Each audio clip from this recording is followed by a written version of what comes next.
Okay, we should now be live. Welcome to the Hello, second everyone. second Tales channel live in a row that we've been back. We've Feels actually pretty managed to good. do 2 weeks in a row. Can we get 3? Maybe. Hold on, let me mute it on my end. All right, so welcome everyone, whoever might be here watching. Thank you. We are back for our second episode of Sonic Hot Takes Hunt. And this episode, we have a timeline that I have not seen yet. So we're gonna be looking into that timeline and reading some hot takes. Oh, you haven't seen it? You haven't seen it at all? No, I have not seen the timeline at all. Nope. Oh, dang. I just opened it. I just opened it here, like on my monitor, but I haven't even scrolled down. Like, I don't know where it begins. Like, I don't know if it's gonna begin with Sonic the Hedgehog 1 or some other thing. Seriously, nothing. Because I wanted to save my impression for this. Just Dang. to make sure we can. Smart. Yeah, just so we can see if, you know, that's wrong. if I might agree or might not agree. I mean, I'm very easy with these things. I don't think I'm not gonna be like looking at it with 10, 20, 30 lenses of Sonic lore knowledge and whether it fits the original JP vision. That's me. Or if it's too Americanized. That's me. I'm gonna do that. I'm just kidding. Like, obviously I care. Obviously I care about you know the Sonic, you know, what it has to be, quote unquote.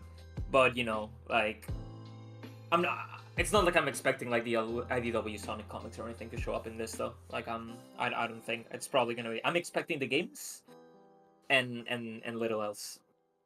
So We're gonna let We'll see. I'm gonna let the We'll see. chat kind of feed us a little bit of hot takes before you dive into your first time reaction to this, though, because I have a feeling they're gonna give Okay. us some nice kind of seasoning to your experience. So want to shout out some regulars that I Okay. recognize. You can do some that you recognize too, because there's probably some returning viewers from when you were doing Tales Channel Live. But I'm gonna point out the ones I recognize. Jay Soloris, as always, thanks for coming out. Halo, thanks for being here. Range, Fast the Sonic, Jeremias, I've seen you around before, and Jark can't be here, but he was a real one and even let us know that he wasn't gonna be here, so he still is here in spirit. Do you recognize anybody in the chat, Thank you, Dakiii? Shark. I do recognize, actually. I mean, you've basically shouted out the same people that I would recognize, but shout out to Halo. Halo is actually now part of Team Tales channel, so congratulations, Halo. We love having you here. Halo now helps us out with the socials and stuff like that. He's been a Discord member for as long as I can remember. And my pal now, my oomph, as I call him, for years now. Years, Halo. It's been years, so thank you, Halo, for being here. And another one that I might or might not recognize would be Jeremias. Jeremias, I don't know if you're the same Jeremias that I know from a while ago in the Tales channel server. But if you are, you know, happy to see you here. And welcome. Thank you for joining the stream. So yeah, that's about as everyone as I can think of the top of my head right now. Anybody got any No. hot takes to ruin my entire weekend? I'm just kidding. Though it is fun. Okay. I mean, I'm already maybe seeing... maybe this is like, what is it? What do they call it? Stockholm syndrome, where it's like you've convinced yourself something that is actually really bad is good for you. But I feel like Right. I've started to really enjoy this kind of, not anger, but I guess frustration or exploration of media. And there's a lot of ignorance that spawns out of the experimentation that the Sonic series takes. So, I mean, it led me down this really cool path of being an arts educator. So now I'm just stuck in this Right. never-ending, potentially toxic, I'll try to make it productive though, but potentially toxic cycle of like, who can we disagree with? How can we learn from it? So does anyone have Yeah, like a big yeah. stanky take about the Sonic timeline? Let me read it right off the rip. I mean, Jeremias, with this take is how I actually was able to recognize that, yeah, it might be the same Jeremias that I knew a while ago.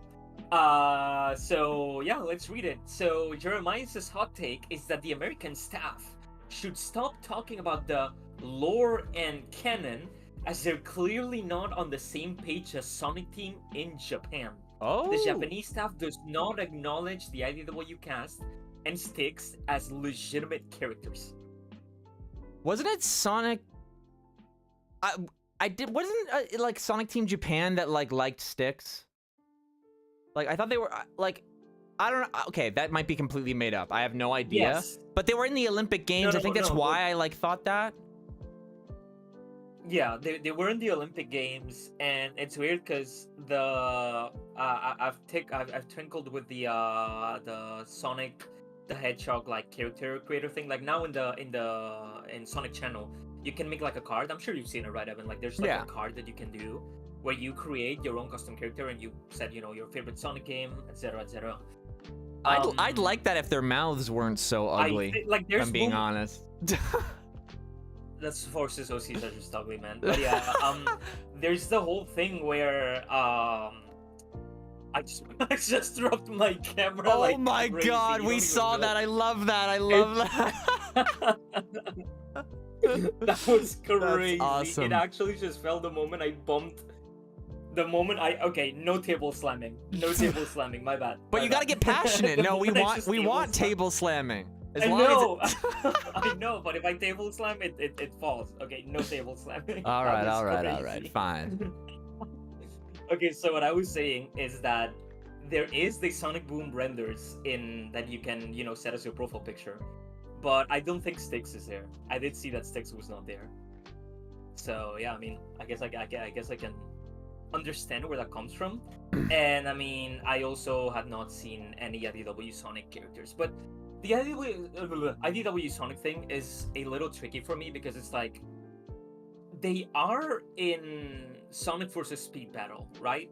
Like Surge is, Tangle is, Whisper is.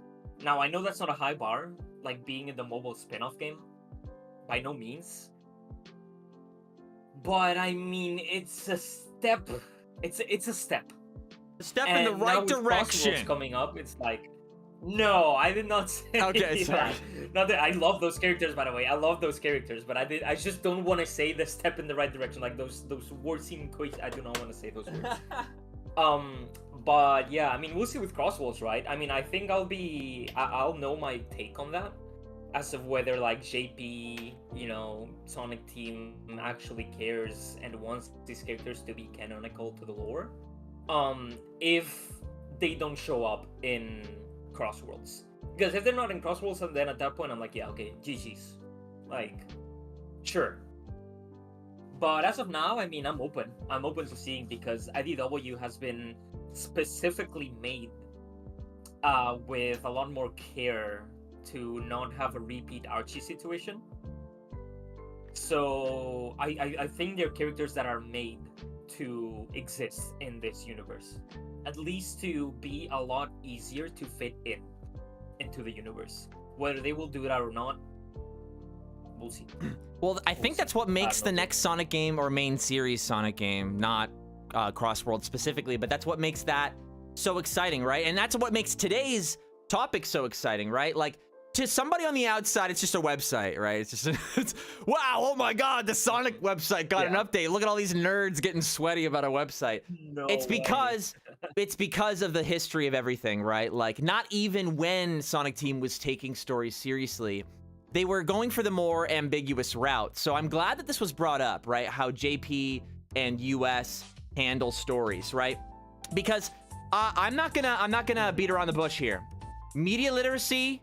You know what? This is not really a hot take or a surprising take these days, but media literacy sucks here in the US compared to JP. It's just the reality. And so in a JP context, right, they leave more things, more blanks, and continuity overall just matters less because they like having that ability to kind of play around in the unknown, right? Like everybody is cool with kind of filling in those blanks. Mm-hmm. In America, the approach is very different. Like there's a more of a push of clarity and specificity, and that means it comes with continuity. And it doesn't mean that Japanese art doesn't care about continuity at all, right? Like whatever, nothing matters. It's just there's nuance, right? There's a softer priority. It's a lower priority. And so laying out this timeline is very easy. It's even weird if we didn't even go through the meta era. So not only is this kind of like a rewind, like, all right, so we're going to take the story seriously, but now it's going, oh, we're taking it seriously, but in a kind of Western way. So I can see why that's coming up, right? And I wonder, because honestly, not gonna lie to you, I love IDW Sonic. There's nuance in me too, just like I said earlier, right? But I love IDW Sonic, but I can feel the difference in leaving more things ambiguous in the Sonic channel stories. Obviously, it's being translated, and I can account for that. You know what I'm saying? Like, it's still overall less.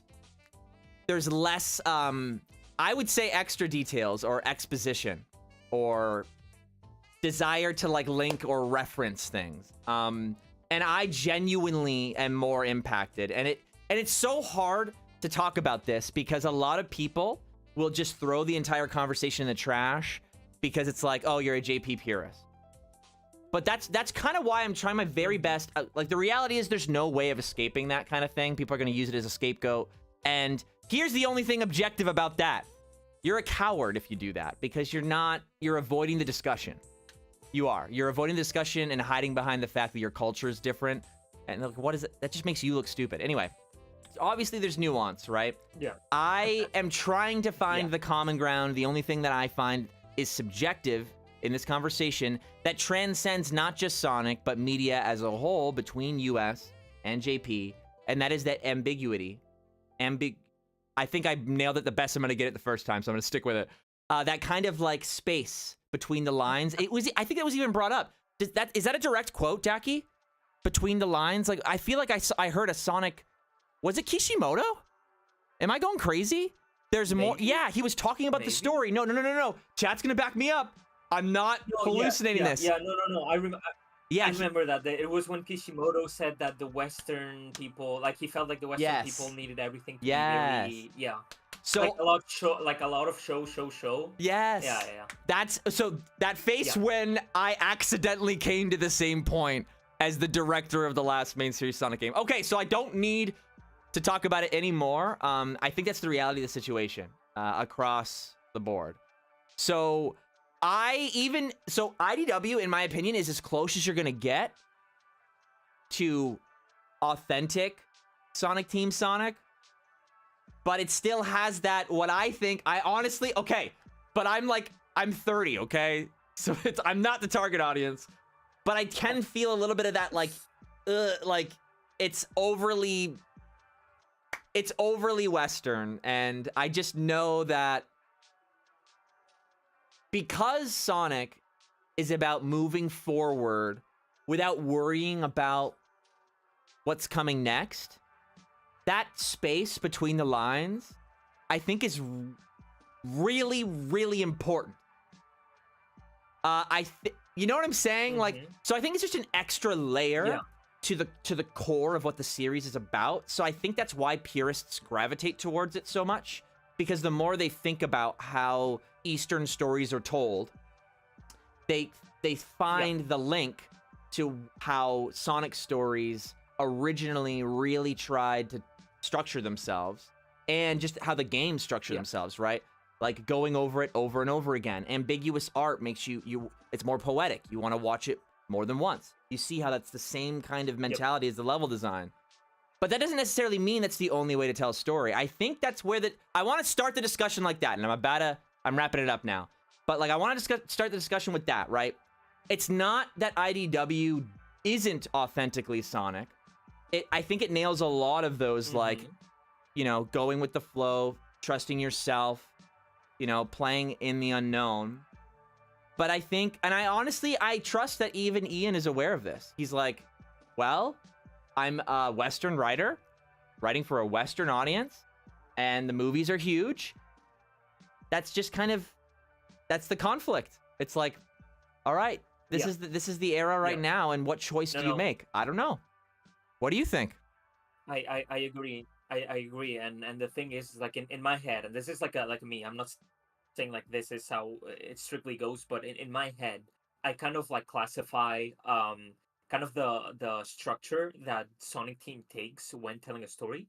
And I feel like with games like Secret Rings, Black Knight, Unleashed, I kind of classify those as, again, in my head, uh, and it might only make sense to me, but to me that is more of a fairy tale approach to the story, while I can then look at Frontiers, for example, and maybe even now Shadow Generations, and I feel like it's a more, I mean, it's a straight up just kind of more Western, like direct, like just story, right, like in my head, one is like kind of like a fairy tale ish feel, and then the other one is just like more Western. Um, do I feel like one or the other is like the right one for Sonic and the other one isn't?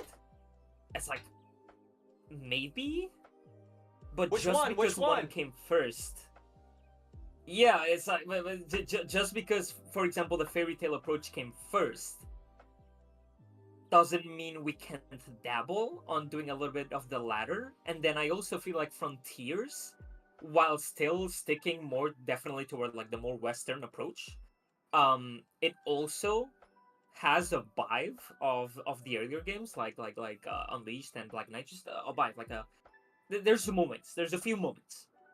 But yeah, it's hard to put into words, but I know what you mean.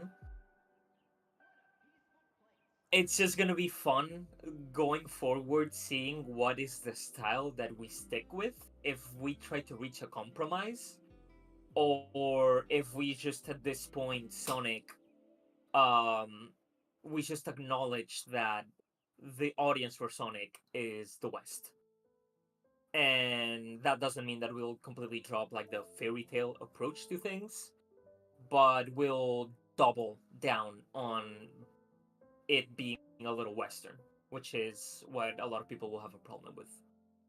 That's what's interesting to me going forward now, and it's especially obvious now how much more Western can it get than the recent DC and Sonic collaboration. How much more Western can you get? Where yeah, at this point we're putting superheroes, like we're putting Sonic in the superhero category, which I know a lot of people like actively dislike. Like at this point, we're having Team Sonic collaborate with, a bunch of just straight up superheroes. And even the comic makes the attempt to please both sides a little bit, because I think it's Superman that does the introduction to the whole Justice League. And Sonic is like, well, we're not as organized as you guys are.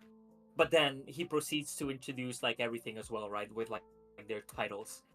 My best buddy, Little Bro Tails, the engineer, and then the hero from the future, Silver, and my bestie, Amy. I know people did not like that. Well, some people.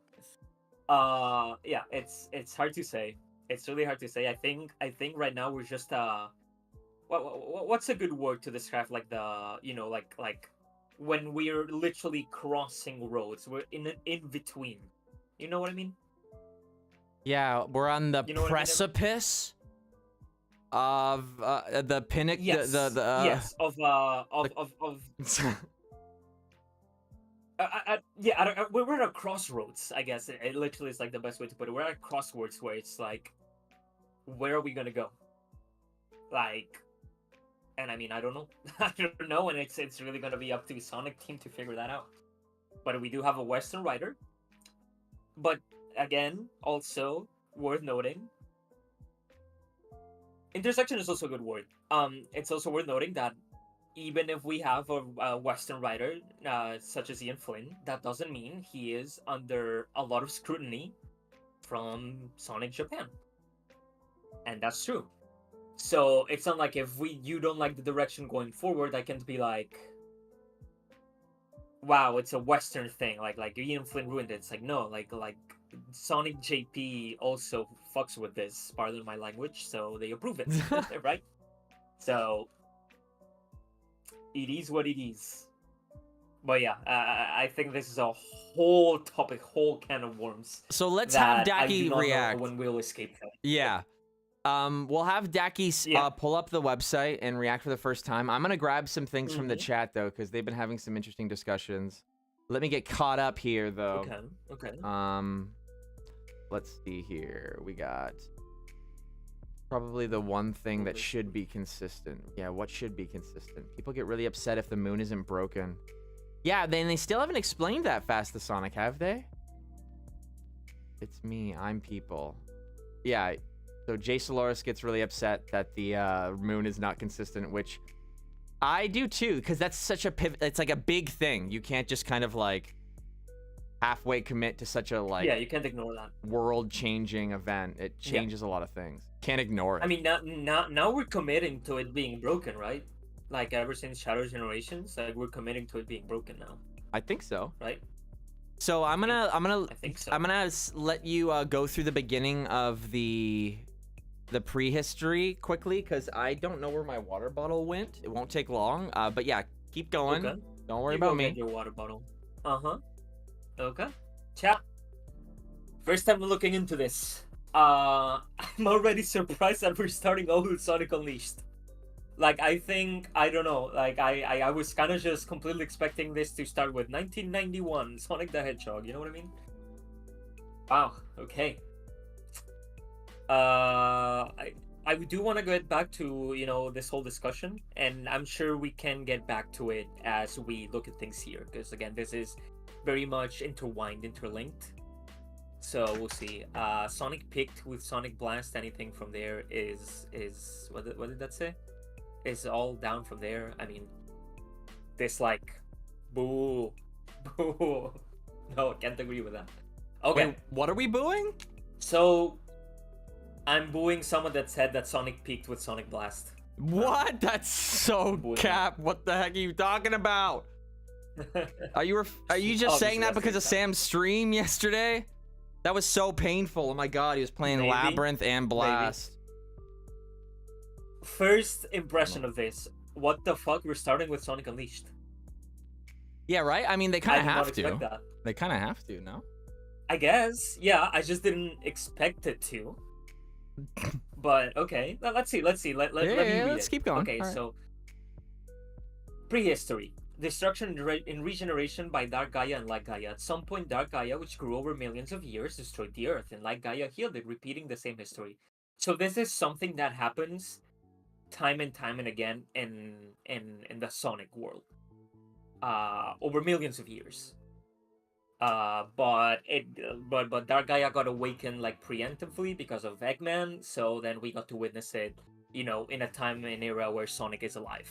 Which, if we don't go by insane theories that Sonic will be this immortal being, this god that is this weird entity in this world, then I do not think Sonic will be there to witness another one of these events happening. It literally only happened because Eggman wanted it to, right? So, awesome. Okay, so good. We're starting with that. The Ancients in the Chaos Emerald, my god, Sonic Frontiers is the second in the timeline. This is why I love this game. I did it again! I got emotional again, and I really? And I killed the camera again. I can't slam, man. I can't slam. This is awful. No, I like it. I like the camera falling. We like this. Oh my god, it's gonna happen so many times. Hold on, let me see the. I want to see it happen. It's gonna happen very soon. Okay, I saw it. So, the Ancients take refuge on Earth with the Chaos Emeralds. A small number of their descendants escape to a place called Mystic Ruins and build a temple to the Master Emerald. Over the course of hundreds of thousands of years, the Ancients become the Chao. Okay, so yeah, this is lore established right Frontiers. It makes sense to be right after, you know, the however million years passed after the Dark Gaia Light Gaia fight. Well, you know, ones that we did not witness.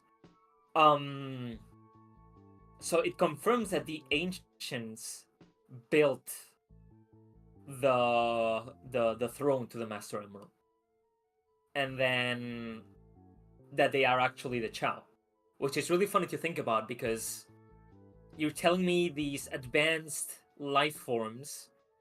I guess I think the way Sonic Frontiers puts it is that the way they found to be able to go on to survive the events of the end and etc. somehow was to evolve into Chao. I'm sure that happened over the course of probably hundreds of thousands of years, but very interesting. So we had these creatures that are like Chao, but now they're no, not like Chao. Sorry, they were like Chaos, and now they're Chao. Interesting. So, tens of thousands of years ago, Dark Gaia's destruction of Earth, the earliest record. The Earth is destroyed by a super energy life form called Dark Gaia that emerged from the core of a star. The event was later recorded in the ancient document known as the Gaia documents. Right, we see these in Sonic Unleashed. Not much to say there. Very, very true. Yeah, I mean, makes sense. Okay, I saw Sonic Riders and I was about to freak out. I was like, there's no way they're about to make Sonic Riders be like this, I don't know, alternate thing. No, okay, but the Babylonians. Dude, I'm actually really happy this timeline acknowledges all these things. I genuinely did not expect them. Like, I don't know, I guess I have so little standards with Sonic Timeline specifically. Well, things are That it's changing like, radically. oh, yeah, no, why would they mention these things? Yeah, they are. This is really cool to see. To me, this is really cool. I don't know about you, chat, but I think that's why this whole era is exciting, right? Like, especially watching this or reacting to this with us, because we've both been around when it sucked. So like, as things are changing, we're these older Sonic fans going like, what is happening? It's been the same for so long. Yeah. Exactly. Like, some of you might be like, wow, they're doing a timeline like literally any other franchise. But again, to me, it's like, I did not expect them to acknowledge the fact that the Babylonians, the fact that Dark Gaia, like all these things, not only happened in the events of the game that they happened, like, in Sonic Riders and then Sonic Unleashed, but they're actually being acknowledged as it actually happened in the world, and it did actually happen, like, back then. Like, those games established that, but back then, like, when we played these games, it's like, okay, they established this, but ain't no one gonna give a fuck about this. Sega's not gonna like gonna do anything with this, but now they do, and it's really cool. It's really cool. So, the ancestor of the Babylonian bandits washed up on Earth. Okay, washed up on Earth. I was like, are we calling them washed? No, they washed up on Earth. A spaceship from faraway space goes out of control, and the race that is the ancestor of the Babylon bandits crash lands on Earth. The engine unit of the ship that was separated at that time is scattered around the world and later comes to be called Ark of the Stars. The exact time is unknown. Okay. But that's post-Ancients, post-Dark Gaia. Okay, yeah, makes sense. Again, the Sonic Riders, Zero Gravity. We do go through this, right? Well, we see that Knuckles inspects the ruins. Very cool moment from Knuckles, by the way, especially at that time. And is able to read an ancient language, and it tracks. And then we learn the whole backstory of the Babylonians being very, very old civilization, blah blah blah. Cool. Acknowledged. Thumbs up. So 2000 years ago. No, we're not there yet. We're thousands of years ago now. I thought we went here for a second. The Echidna tribe is destroyed by the wrath of chaos. The Echidna tribe attacks the temple of the Master Emerald to steal it, but their Chao companions are sacrificed and the Echidna tribe is wiped out by the enraged chaos. Not much more to say there. I mean, adventure very much makes this very clear with the flashbacks. It's very much in your face. Cool. Yeah, that tracks. So that would be. So the thing is, in my head, I'm trying to think if me right now, if I was in Sonic's world, like if I'm living in this world, like the timeline of events, like how does it go? So I'm being like, okay, so Dark Gaia, then the ancients would come to Earth. They would, do the whole thing where, they were kind of wiped out, but not some survive, and they are slowly evolving over the years. and then right after that, the Gaia documents are found, um, and then the Babylonians come through to Earth as well. Okay, dude, Sonic has lore. What the hell? So I'm surprised. it does make me worry that, see, this is why I started the way I did, and I won't go as long as I did, but like, while this is exciting, this is only like, I don't know. If this was laid out and they laid this out because they were about to be super subtle about storytelling, this would be really cool because this would be placed so that people that reviewed this or looked at it would be able to notice the subtle things. What I'm worried about is it's gonna kind of stay like Frontiers was, where they're like, you know, like they just kind of list out the things like, oh my gosh, it's more powerful than Dark Gaia. Like, it's like, come on. Yeah. No, I the thing is with me for Frontiers, I kind of defend that in a way where I think, again, Frontiers is the first game of the era of whatever you want to call it, rebuild, renaissance, whatever. So it did a thing where what that previous games would not even dream of doing, which is acknowledging. And they wanted to make it a point that that game acknowledged everything. So it does it a lot. No, I For some agree people, with it's you. too much. But that it works just for that game is what you're saying, right? Like they needed to do it in that game. Exactly. Yes. Yeah. Yes. And that's what I hope. Yeah, so I hope that's we true. can't checklist it next time. Yeah. We can't just checklist it next time. See, like, we can be like, see, yeah, again, like the balloons that drifted here from Spagonia, like, it makes sense because the Frontiers wants to tell you that mattered. You know, Spagonia exists, it's there, and we've been through there. But yeah, no, if in the future Sonic sees another balloon and he's like, dude, Spagonia, it's like, no, it's like, that's no. a balloon. Like, that's stupid. That's a balloon, dude. Stupid. It's stupid, but here's the thing, but like, it makes sense for Frontiers. Even if that's what, like, even like, you know, I'm Ian Flynn, I'm like, all right, time to write the script. Here we go. And I'm writing, and I'm going, we need, at the time right now, we need to apologize. Like, that's the context right now. So even if that's my intention as I'm writing it right now, right? It, like, two things can be true at the same time, right? So, like, he could have submitted that script with that intent, but then when Sega goes, all right, time for Frontiers 2, and then he reads what they want from him, they're like, yeah, refer to all the, like, games a lot. Like, you have to. That was why it was good. And he's like, yeah, no, that's not why it was good. And they're like, yeah, shut up. You're just a writer. You know, we make more money than you, so shut up. Do what we say. That's literally... There's no... Okay, No. I'm exaggerating, but there are definitely people that are just like... No, I get point, what you mean. I'm just saying no as in Yeah. What? At some point? Oh, I'm just saying at some point... What? The creative discussion... Oh, we must be delayed right now, so I'm just going to keep going. At some point, the creative discussion hits an impasse where neither party can kind of agree or disagree, and normally the kind of Mr. Moneybags has to make that decision, and it normally is a watered-down creative decision. That's the general point I'm trying to make. So even if Ian was being very artful and, you know, appreciating the context, he could be kind of like trapped by that choice, but like by a misunderstanding of that choice. Yeah, got it.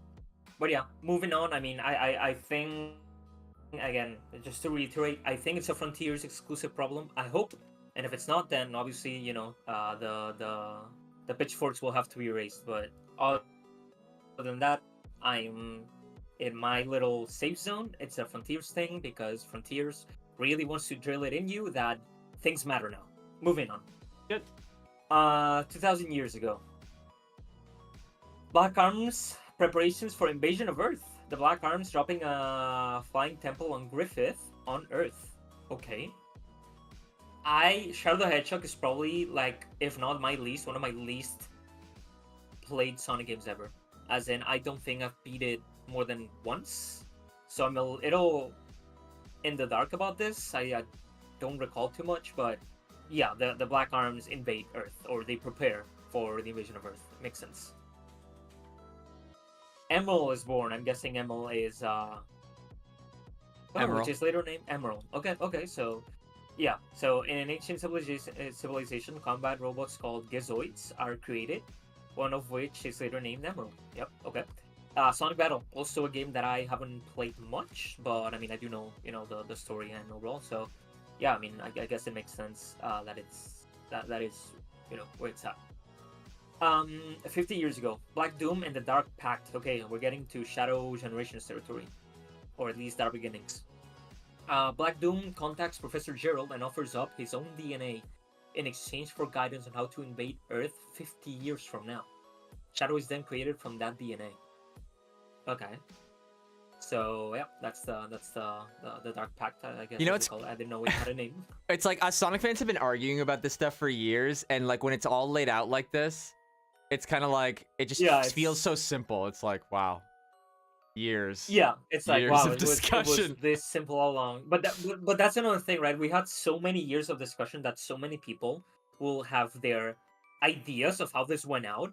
That I'm sure some people will look at this and they'll be like, no, like no, this is not what I've had in my head for the past 20 years. Yeah, and then they can't stomach it because of that. Again, you did I it didn't again. even slam this Let's time. go. Threes. I saw someone say, I'm gonna count how many times this happens in the stream. 3. Okay, We gotta get you a tripod or something. Oh my lord. Yeah, I have to. I just have to get a camera because again, right now I'm recording. This is my phone, put up in a very awkward position. Oh my god. So yeah, well, I'll get myself a camera. It's not. I'll get that soon. Stay tuned. Okay, 3. Fastest Sonic. Yeah. There will not be no. No, we're not gonna do 40. The Ark destruction incident. The ancient combat robots Gizoid that were the subject of research within Ark got out of control. Yeah. Causing extensive damage to the Ark facilities is one of the reasons why Gon intervenes in Ark. Yeah, so we see this in Shadow Generations, at least a little bit. And I'm assuming this is something that's brought up in Sonic Battle. Correct, Evan? Like, Sonic Battle acknowledges this? Sonic Battle acknowledges something from Shadow the Hedgehog? That the Gizoid, that they invaded the Ark. Oh, yeah, absolutely. That they went out of control. Yeah, yes. Okay. Yeah, because that's the thing. Again, battle. These games like Shadow Generations Battle are a little. I played them very little. Wait, Shadow Generations you played very little? No, Shadow the Hedgehog. Okay. In Sonic Battle, like the original Shadow the Hedgehog. Yeah. 05. So Gun attack on the Ark. Maria scaled and sudden Gun attack. Is this on purpose, like Gun attack? Okay, wait, hold on. Can you pause for a sec? Like... Deleter, can you remind me why Battle and Shadow the Hedgehog contradict each other again? It's something to do with like something Shadow says in his memories. I just forget. I always forget what it is. Battle being included in the timeline throws everything out of whack, does it? Or is it you, the leader, being the leader? But I love... Okay, but this is me being a Sonic fan brat. But Sonic Battle being canon is so awesome to me because Emerald is like the entire game is described as being like cracked, like so strong, even without all the Chaos Emeralds. Then he gets all 7, and like after absorbing the energy of a destroyed star, he goes on a 1-on-1 fight with Sonic, and Sonic just tries harder and wins. He just tries. He's like, you know what? I'm gonna try, and then I'm gonna win, and then he just wins. And that's the only explanation they give us is that Sonic just beat him, because that's crazy. And the boss fight literally feels like that.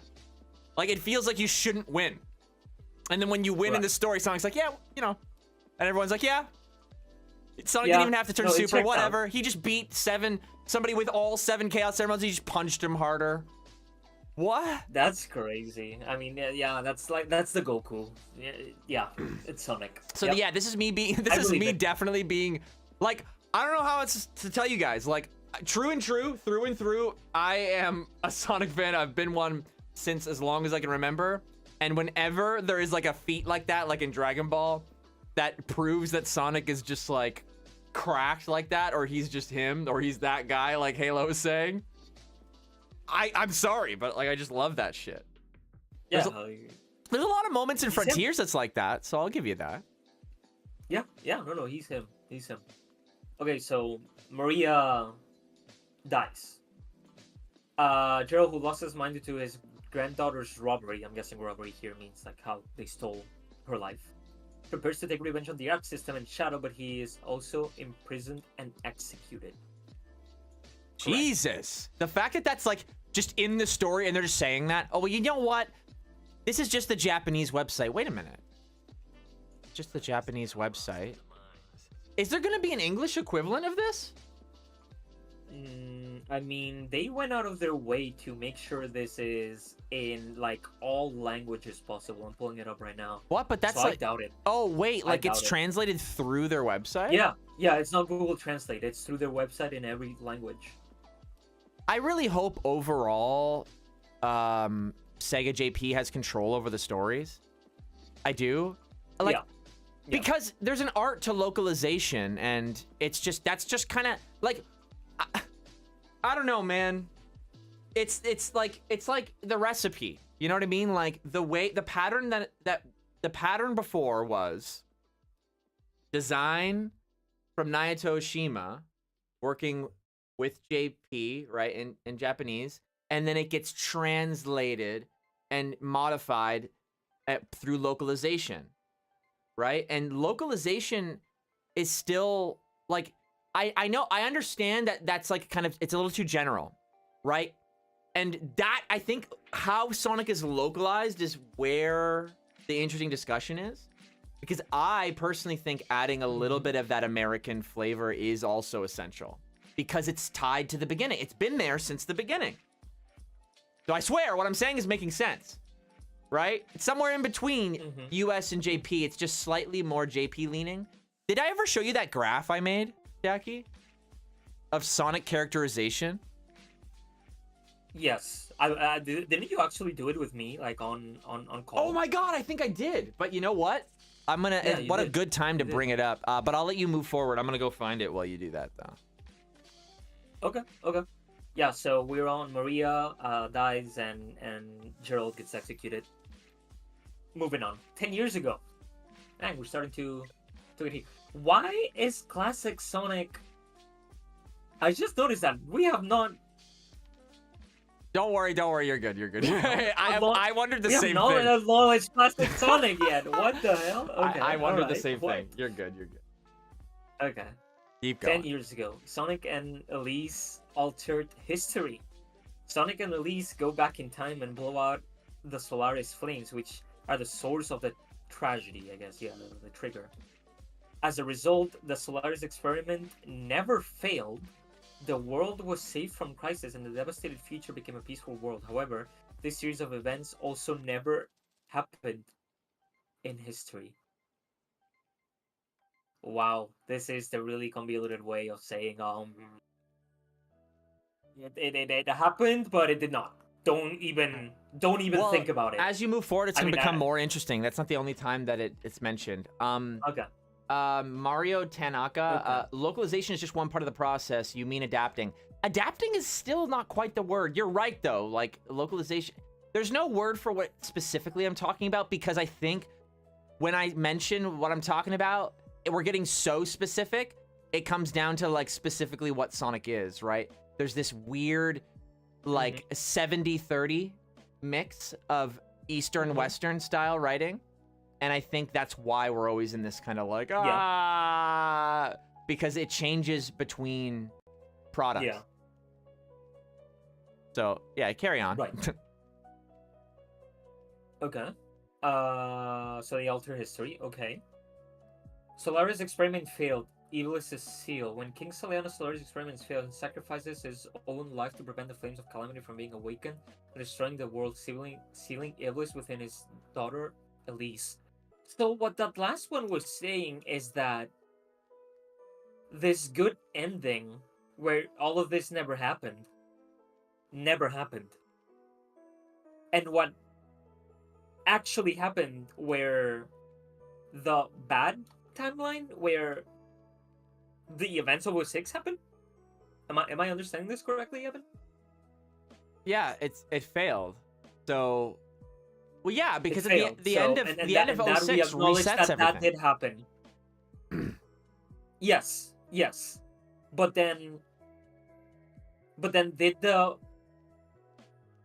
we acknowledging that that the characters know that this happened? No, it's just what happened. Because Like, yeah, okay, like it's just what for happened, example, at but the beginning, it's it's just talking a little about confusing here. the beginning. It's talking about Sonic Unleashed, right? So it's just saying like Light Gaia did this. Like it's talking about the world history. Right. Okay. Gotcha. Okay. All right. Moving on. Classic Sonic. What is he doing here? Why is he not? Whatever. No. Whatever. Why is he not at the top? Just keep reading. It'll make sense. Why did 06? Okay. Sure. Sonic defeats Dr. Eggman, who attacks South Island to steal the Chaos Emeralds and prevents him from taking over the world. Amy, who had a fateful encounter with Sonic on Little Planet, became embroiled in Dr. Eggman's evil deeds and was kidnapped by Metal Sonic. Sonic defeated Metal Sonic and rescued Amy, thus thwarting Dr. Eggman's ambitions. I mean, there's just not much to say to this, other than that I think there were some people, for some reason, and this is very silly to me, to not say outright stupid, how some people were always kind of in denial about Sonic 1 and then Sonic CD and then Sonic 2.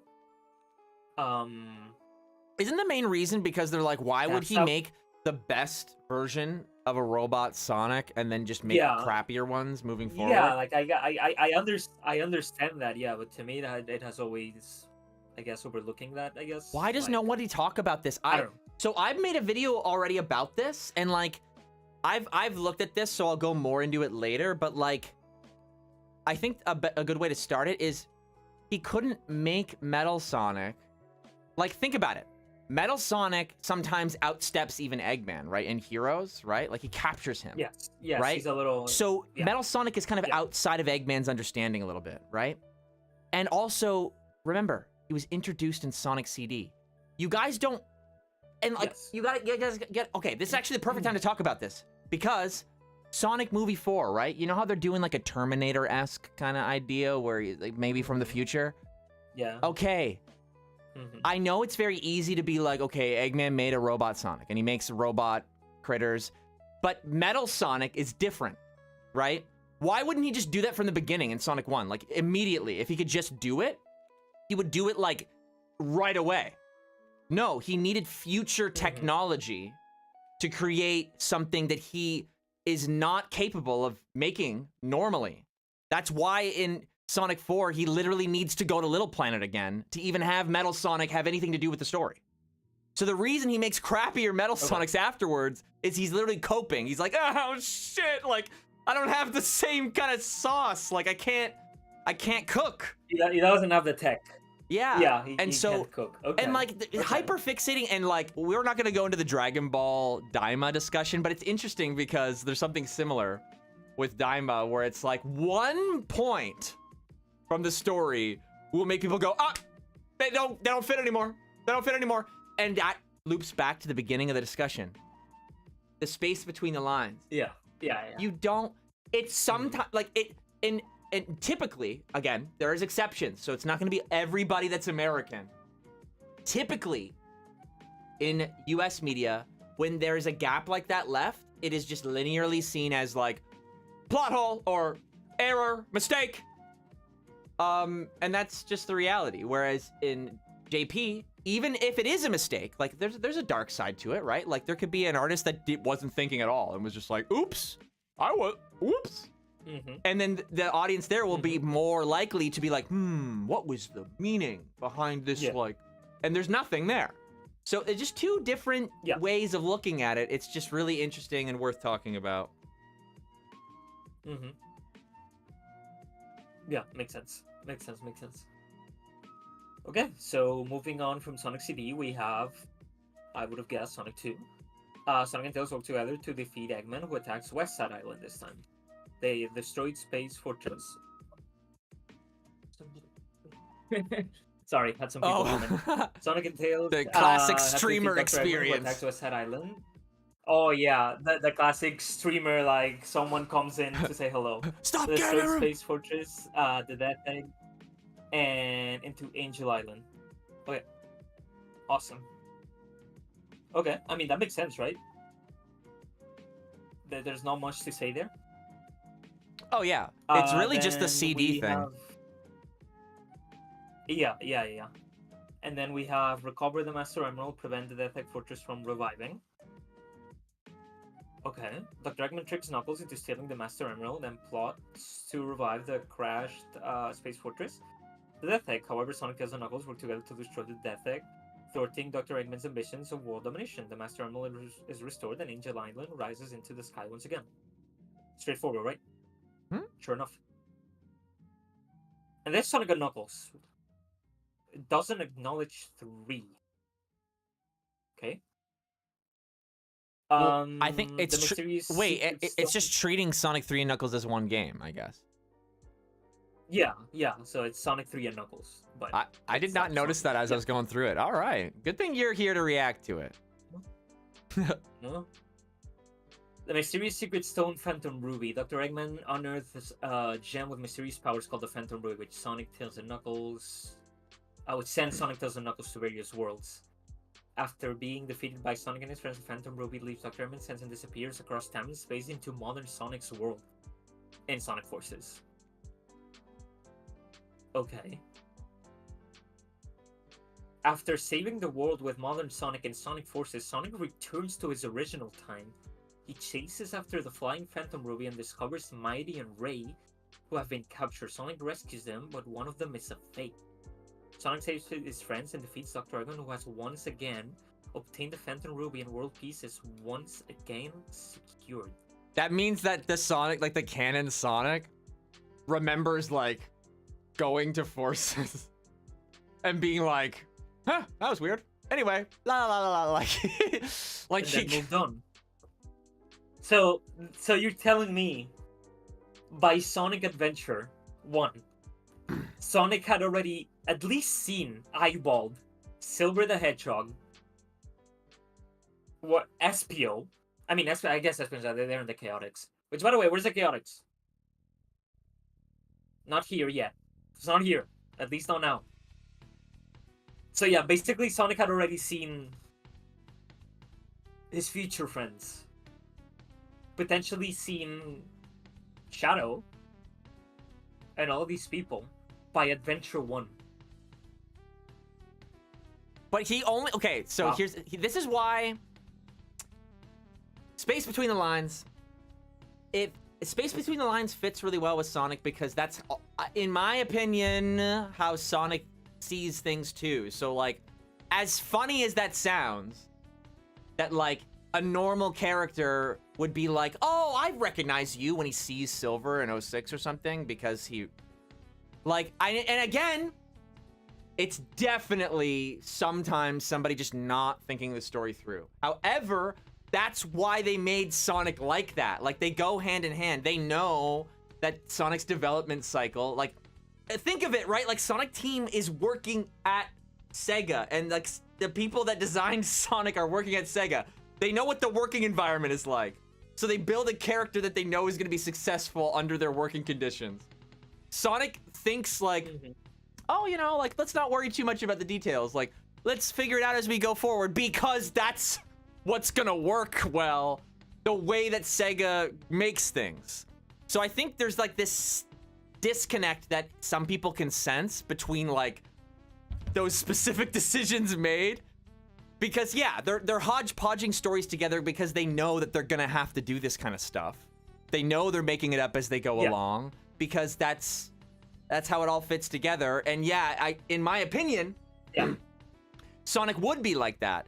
He would still meet Silver for the first time, but that's because when he went to Forces as Classic Sonic, he's just going like, people need me, I'm gonna solve it, not thinking about who these people are, gonna get the job done, leave.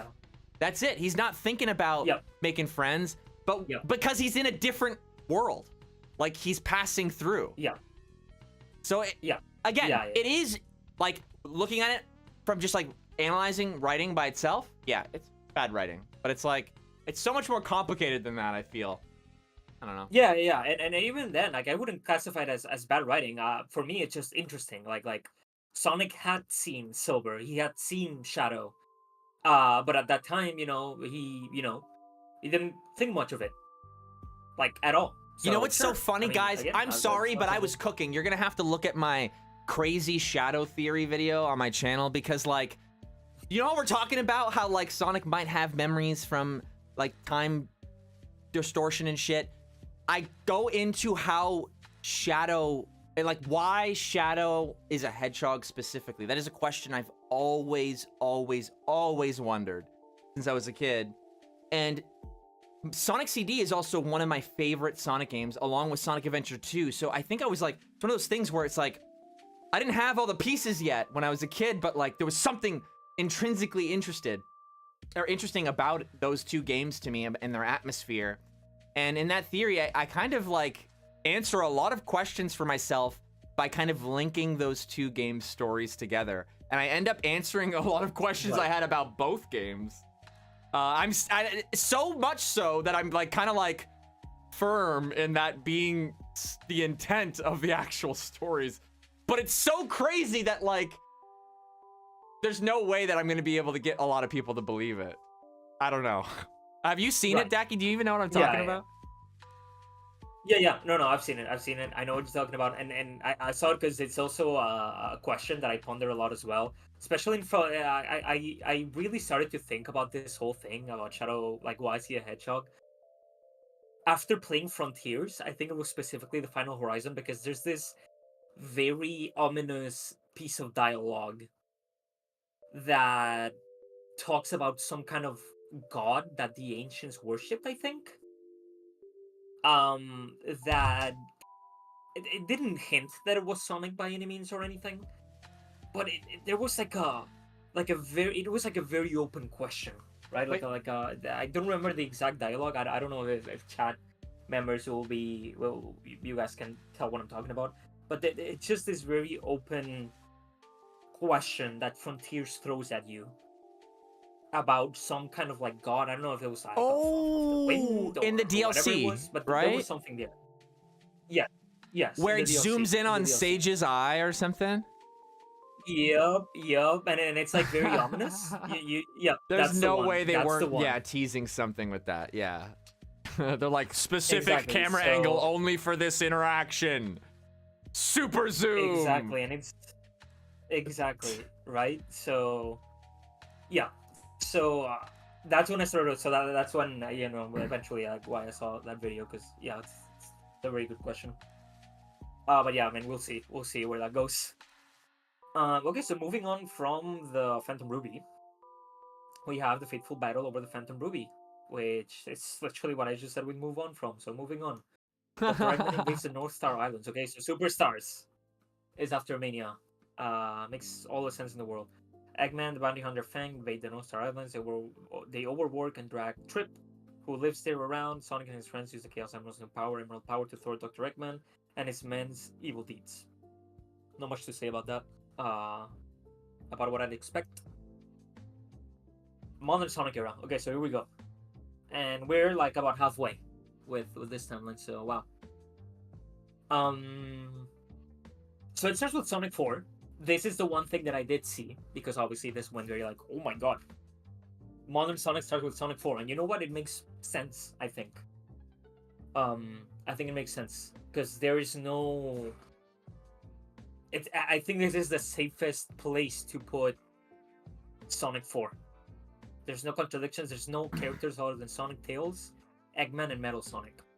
Like, that is the most by the book Sonic 2 and Sonic CD sequel that we've had. So why does Sonic 4 need to be canon? Like, what happens in it that they're like that we need to?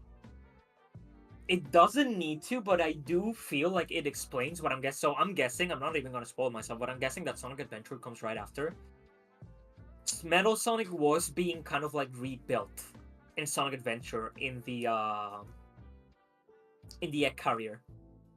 So if Sonic 4 happens first, it makes sense as to why Metal Sonic is under like reconstruction in Sonic Adventure, because you fucked it up in Sonic 4 Episode 2. Like you killed Metal Sonic. And yeah, it has, yeah, it's what Chad is saying, right? Eggman retrieves Metal Sonic and puts him in the egg carrier. That's how I see it. That's literally the only reason. Because other than that, where do you slot this game? You either don't or you do it. So. Yeah, no, sure. wait, hold on. Holy crap, this fits really well because Metal Sonic's just chilling in the tank, right? In Sonic Adventure. Exactly. But nothing happens with him. And then like. Exactly. And then it's immediately to the ultimate life form, so that would definitely like take priority, and you'd be like, all right, whatever, I'm gonna like focus on this. Yeah. But then right after that, he's like, Metal Sonic is mysteriously back and stronger than ever, and Eggman's like, oh god, why did I do this? So he goes back. My theory fits, bro, and I said this before this timeline came out. I'm so proud of myself. But like literally, dude has to travel through time just to get Metal Sonic every time. Because Metal Sonic is like literally built different, like in a different time. Like he can't build him by himself. That makes sense. But you know, to me it makes sense in the way that, yeah, like you destroyed Metal Sonic in Sonic 4 Episode 2, and then he's just in it's like when Goku and Dynamic Saga is in the you know, in that water that's healing him. That's what Metal Sonic is basically going through. For, you know, after 4 Episode 2, Adventure 1 healing, Adventure 2 healing, Heroes, boom, he healed a little too much. Here he is. He's a little too strong. So I think it makes sense. So yeah. Solaris says, Jay, Solaris says, you gotta head out, but I'll definitely catch the bot. Thank you, Jay Solaris. We really appreciate your support. Thank you. Other than that, so yeah, I mean, as I was theorizing, yeah, right after that we go into Sonic Adventure, and this is where, again, you think of like, okay, we just defeated Metal Sonic. Now he's healing in the you know, in the bio lab, whatever. So yeah, and he'll stay healing for a while until in Sonic Heroes he's like, you let me heal too much, and he's back. Sonic and his friends save the world from the threat of perfect chaos. Eggman releases Chaos, who was sealed away in the Master Emerald and tries to use it to take over the world. However, Chaos gets out of control and evolves into perfect chaos, bringing the world to the brink of destruction. However, thanks to Sonic and the wishes of the many people, I like that they acknowledge thanks to Sonic and the wishes of many people. Yeah, that actually hit me different when I read that the first time, because I was like, oh yeah, Sonic turns like I didn't realize, because like Super Sonic in Evan, Super Sonic in Adventure is a spirit bomb. Sort of, yeah. He is. But only because the emeralds were gray, right? I always wondered that, like, why there was significance in the Gaia temples and why they need that to be resurrected. But I think it's because they like, sorry, I wondered why that was like adding any tension at all. It would have been more intense if that was established knowledge in Sonic Adventure. Like, oh no, when this happens, we need like the spirit bomb situation, right? And then the emeralds get recharged. Unfortunately, in Adventure 1, we didn't have that, so it just kind of felt like, you know, that's just what happens every time, maybe. But now we know that moment was more significant than we realized, right? Like, we would, like, alternatively, they literally had no idea how to bring the emerald's power back, and that was the first time they ever saw that happen. Before Unleashed. And thanks to, again, the wishes of the people, which that's why I'm really happy that they acknowledge this. They are back. Oh my god, awesome. I have another thing. Awesome. Wait, what did it say about the Gaia temples? Did the ancients have anything to do with them or no? About the Gaia temples? I don't think so. Does it explain anything about the Gaia temples, or are they just there? They're just kind of there. It says the Earth is destroyed by a super energy life form called Gaia that emerged from the core of a star, and then this event was later recorded in the ancient document, the Gaia document. Okay, because I'm thinking the Gaia temples are literally... I've always thought the Gaia temples were connected to the ancients, and they were just kind of more ancient, like as the civilizations kind of like moved through the world. Like, it makes so much sense, right? They traveled their planet, and they explored it to see what it had to offer. And they leave their hopes and dreams in cyberspace in each little temple. So when you put an emerald on it, Yep. it fills with hopes and dreams, and it turns thoughts into power, and then it recharges it. Makes sense. Yeah. Yeah. And that's It would like, make sense. while But- cyberspace felt random when Frontiers came out, right? Like, it's a digital space that whatever you think of is real. It's like, all of a sudden, it's like, actually, that probably was the only story they could tell moving forward, actually. That actually makes a lot of sense. Yeah, no, and I think it would be very smart of them to say it was the ancients, because again, we see that even in Frontiers, like, and again, the Starfall Islands, you know, we see the technology of, again, thousands and thousands of years ago, and they have the technology, they have things that are, you know, where the emeralds are being held in each island, right? That you need the keys for.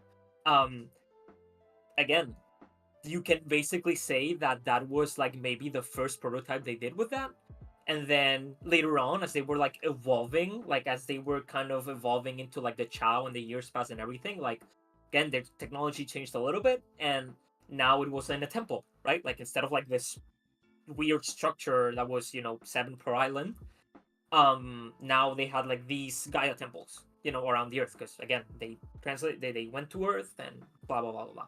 So I think it fits. I think definitely Gaia. agree with I that. think Gaia and Dark Gaia are kind of the missing piece for why the Master Emerald was just chilling on Earth, and the like ancients. That whole big question. I think like Light Gaia and Maybe. Dark Gaia and the ancients, between them, there's some weird alien stuff going on. I hope that's what the next game explores, Yeah, because yeah, that's the probably. big question.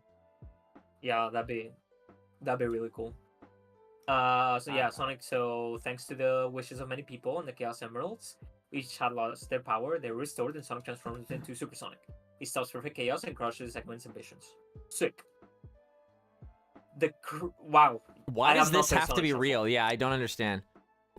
But like, it's The fine. crisis of a marginal world, a different world of light and dreams. Lumina, the guardian spirit of marginal world, summons Sonic and his friends to stop Boy from conquering marginal world. Sonic and Lumina use magic cards and the Force jewels to save marginal world from the blink of collapse. I have not played Sonic Shuffle, but okay, if you say so. Okay, doesn't seem like A problem. yeah, seems like pretty self-contained, no problem. It makes you Shadow wonder Week, though, like, it's- it makes you wonder though, like, it's like, okay, is that gonna connect to Dream Team or something? Like, you have to wonder why they're choosing these games. Like, somebody earlier brought up, and sorry, I don't remember who, but somebody was like, wait a minute, I just realized Rivals isn't canon anymore. Because, like, that used to be when Sonic and Silver first met, like, technically, right? Because of the mind Yeah. wipe. Yeah, But that's not anywhere on here. So, like, as far as this timeline is concerned, Sonic and Silver, what? They met Yeah, in I think I did Forces? I think I did see by Chris, right, like the Sonic lore manager, that this timeline is missing a few games. Oh, And I think remember saw a hearing tweet that. about him saying that that I think he put out a tweet saying that, you know, they'll get put eventually as they figure out like the quirks. I think. Chad, you guys know for sure. Yeah, I'm sure- I I'm think sure someone knows for sure. Sam worded it, and tell me if this is the direct quote or not, but he said, like, just because a game is not on the list doesn't mean it's not canon. That's basically just what he Right. said in a nutshell. Okay. Yeah, according to Chris, more will be added later. Yeah, Chris is updating it. Yeah, okay. So There's no, but see, you know we'll what? This is kind of like like these are the major points, so you can kind of estimate what is canon by like how much it diverges between these points. You know? Okay, yeah, and again, but Rivals will be so funny to kind of slot in because for no reason, again, the game gives it a tiny reason, and I know the game is called literally Sonic Rivals, but everyone is beefing with one another in that game. It's so out of character, like for everyone. It's so Like, true. Yeah, Silver And is it's so great. mean. It's great. Yeah. Because Silver is like I remember, because again, Rivals 1 and 2 were games that I played a lot growing up on the PSP as a kid, and I remember it clear as day. I think Silver says to Tails like something like "I'll take those from you, half pint" or something. Yeah, like he calls this. him a half Like, pint. where do you That's think what it you're was. going, half pint? And it's Like, like, what the damn. hell? And then and everyone's beefing. Everyone's beefing. Everyone is beefing. I in that feel game. like So, if Silver actually said that, Sonic would be like, "What did you just say to Tails?" What? What did you say? just Yeah, say? yeah. He'd be mad. He'd be mad. What did you just call Yeah, he'd probably Tails? be mad. What the heck? Dang, man.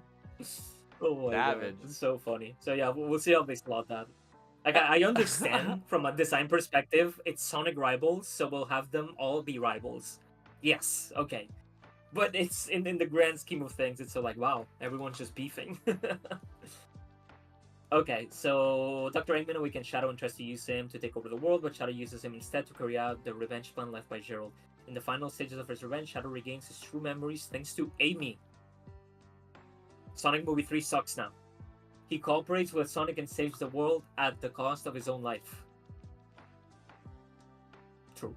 Yeah, that's Adventure 2. 3. That is the only game I was absolutely positive was canon. I'm not worried about that one being canon. That's like not worried. So Sonic Advance 2. I guess 1 doesn't matter because Cream was introduced in 2. And the only thing that matters of the advanced games is Cream's introduction? Am I correct with that? Ask that again. I was reading something that Nova said in chat. I was saying that we're skipping Advance 1, but I'm guessing that we're skipping Advance 1 because there's nothing worth other than Eggman does the thing again. But Advance 2 has like, okay, here's Cream, and that's important. Cream and Sam brought this up to me too, and then I was like, nothing happens in Advance 1. They fight Eggman on the moon in Area 99. That's it. Oh, wow. Yeah, that's it. We need to include this in the timeline. Yeah. But then again, makes you go like, why shuffle there though? Like whatever. Okay, because maybe the marginal world, because maybe the marginal world is something that they want established. Like cyberspace? Like cyberspace? Yeah. Maybe? That's why. That's why it's interesting, right? Like they make the point like just because a game is not on here, it's not canon. But then when you have weird games on there, you're like, okay, so then why did this one make it on first? And then we can start to kind of peel back the layers of clues and hints of what we might see coming soon. Yep. I wanted to jump in on something that Nova said. I'm annoyed that 06 is after Rush. It would make much more sense that Blaze meets Sonic in 06, forgets as the timeline is reset, and then meets him again for the first time in Rush. Do you have anything to say to that about like Blaze? I remember when I first looked through this timeline, I was like, I don't think Blaze is explained through this. Have we gotten to Blaze yet? No, not yet. All right, not we're gonna keep moving. Then I'll we'll get give there. my thoughts when we get there. Yeah. When we get there, I'll give my thoughts on that as a certified Blaze lover. Halo, I see you just sent me a headcanon. I will read it maybe after we're done with this with the timeline, as a as a little add-in. It's a little add-on. A rebellion, a masterpiece. Okay, I actually skipped over this. Sonic meets Scream and saves her with his friends. They rescue Vanilla, who was kidnapped and defeat Dr. Emerald, who was plotting to build Eggman Land again. So, okay, awesome. So yeah, literally as I said, Cream and Vanilla are the important part there. Rebellion and masterpiece. Metal Sonic, who has regained his sense of self, rebels and imprisons Dr. Eggman, and in his name issues a challenge to Sonic and his friends to conquer the world. Metal gathers Sonic and his friends' biodata during the battle and becomes more powerful, but is ultimately defeated by Sonic and his friends. So yeah, this pulls it. Reading this, for some reason, makes me realize just how much Sonic Heroes is kind of like a Cell Saga. A little bit. Just a little bit. Oh, but yeah, absolutely. Yeah. Biodata, yeah. Just reading this, like, wow, that's just Cell Saga. Okay. Awesome. I don't know, man. So Shadow repels. I can't help but like being an arts educator, right? Like you probably heard of like Steal Like an Artist, right? Like when you're teaching beginning artists, you're going like it makes no sense if a professional artist, so somebody at the end of their career and got their dream job, right?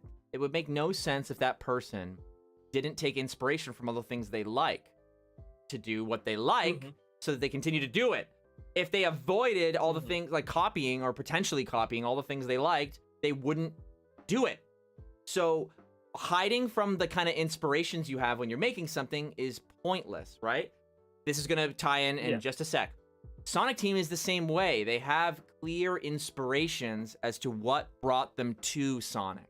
And so I think it's helpful if we Like, that's how all media is made. So again, I'm trying to offer strategies that are media-wide analytical tools, right? And it's like putting together what is the inspirations, like from actual interviews, what they've blatantly told you is the inspiration, but also you can use media literacy to just kind of deduce, like we just did, right? That there's definitely multiple situations where the Sonic series is lightly pulling from Dragon Ball. In fact, I think the reason that forces hit us like a truck is because I think Infinite, and I don't think anyone said this actually. I've been thinking about this and I never really said it out loud, but are you gonna pull Broly? Yeah, I was gonna say Infinite is Broly for Sonic. Is he? Like he's not exactly copied. I'm just saying that that's the seed.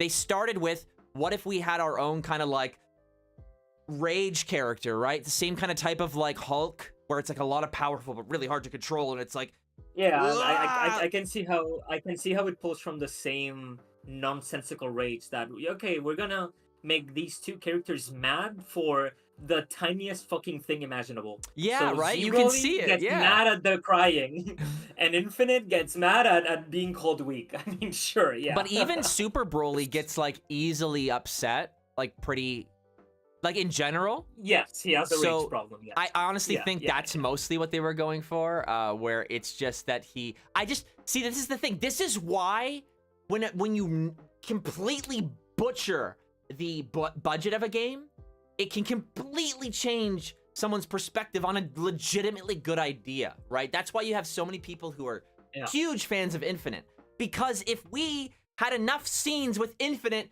to know that he's just triggered, right?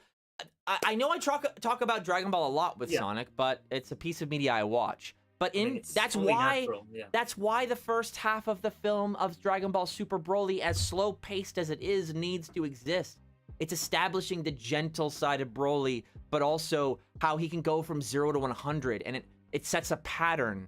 It shows you it toggling up little by little until it gets bigger and bigger.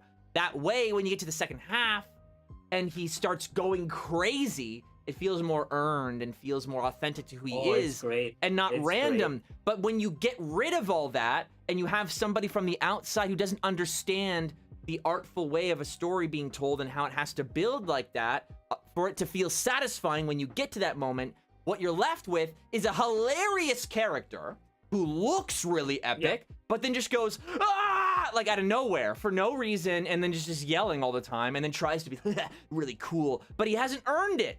He didn't do anything cool yet, because all the little scenes that somebody who goes, the action isn't there, who cares, no one cares.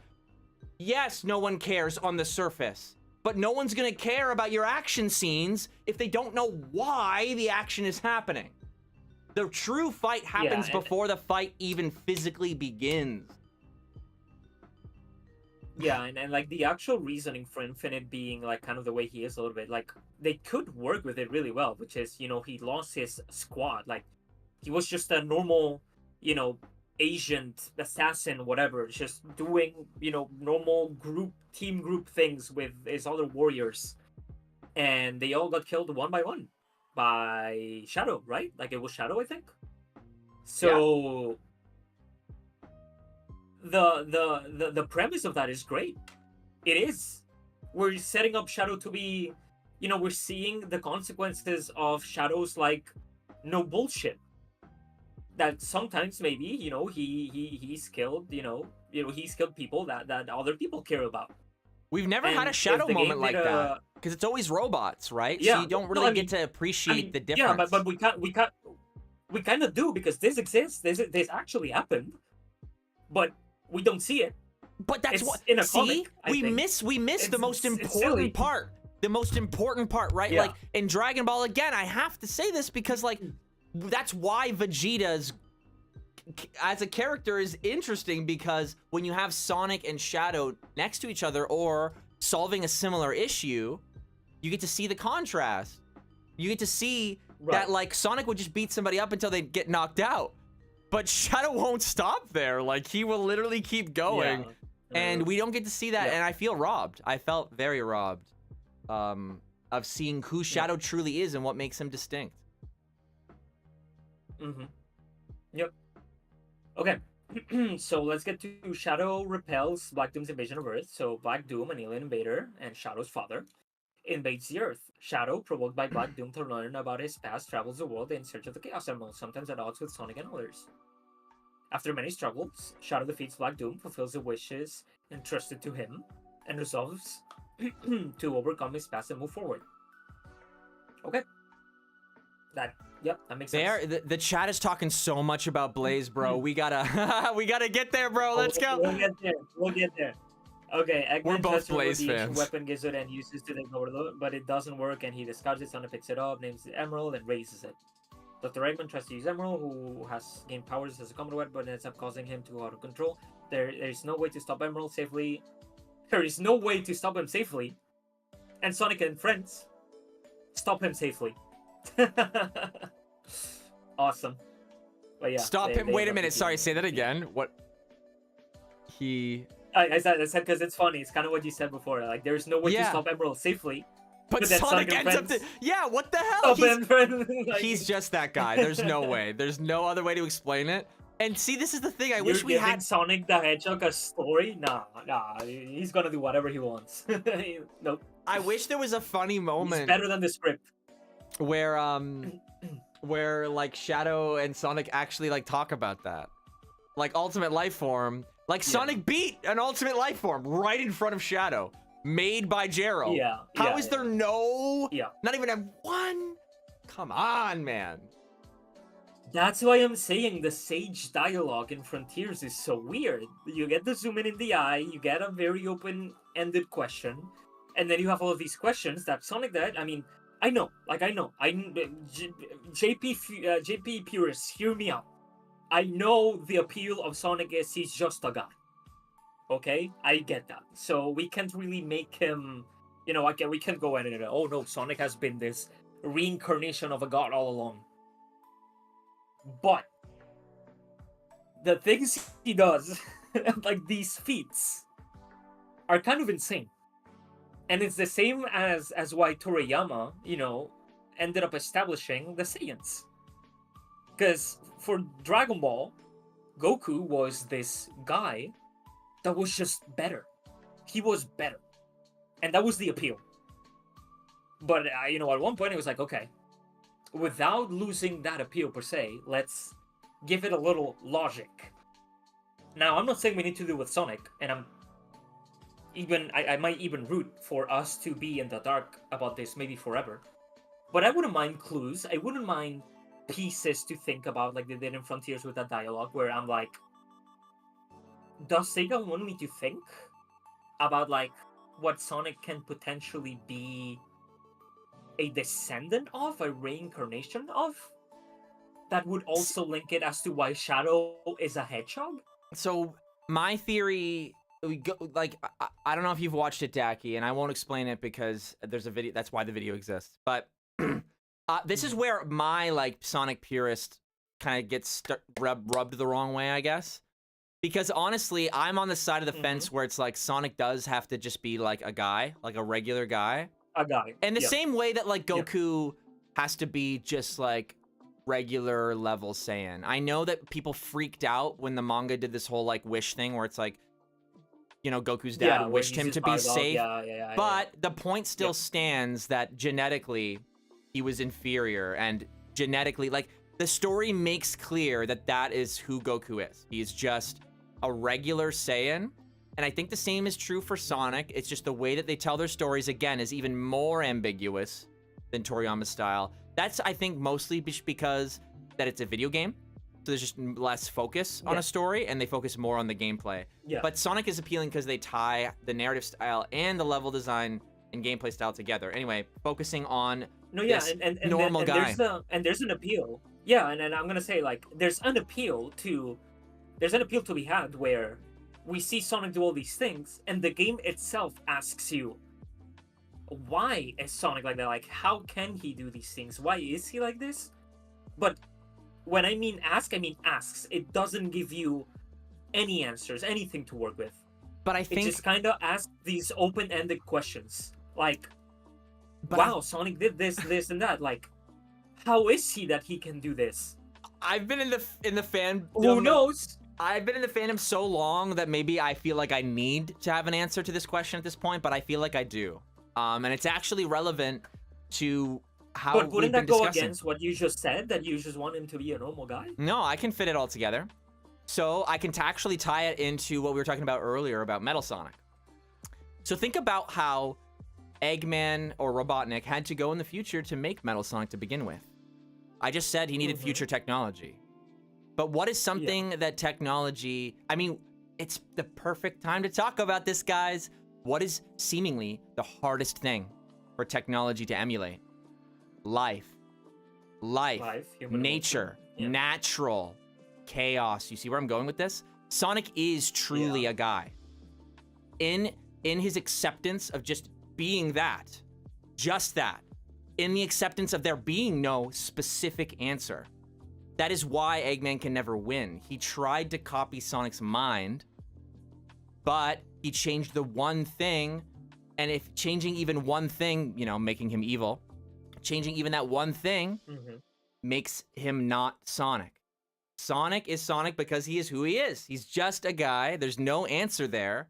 And the reason the stories are interesting is because that is a never-ending question. When you're exploring the answer to a question in your stories, they're endlessly interesting.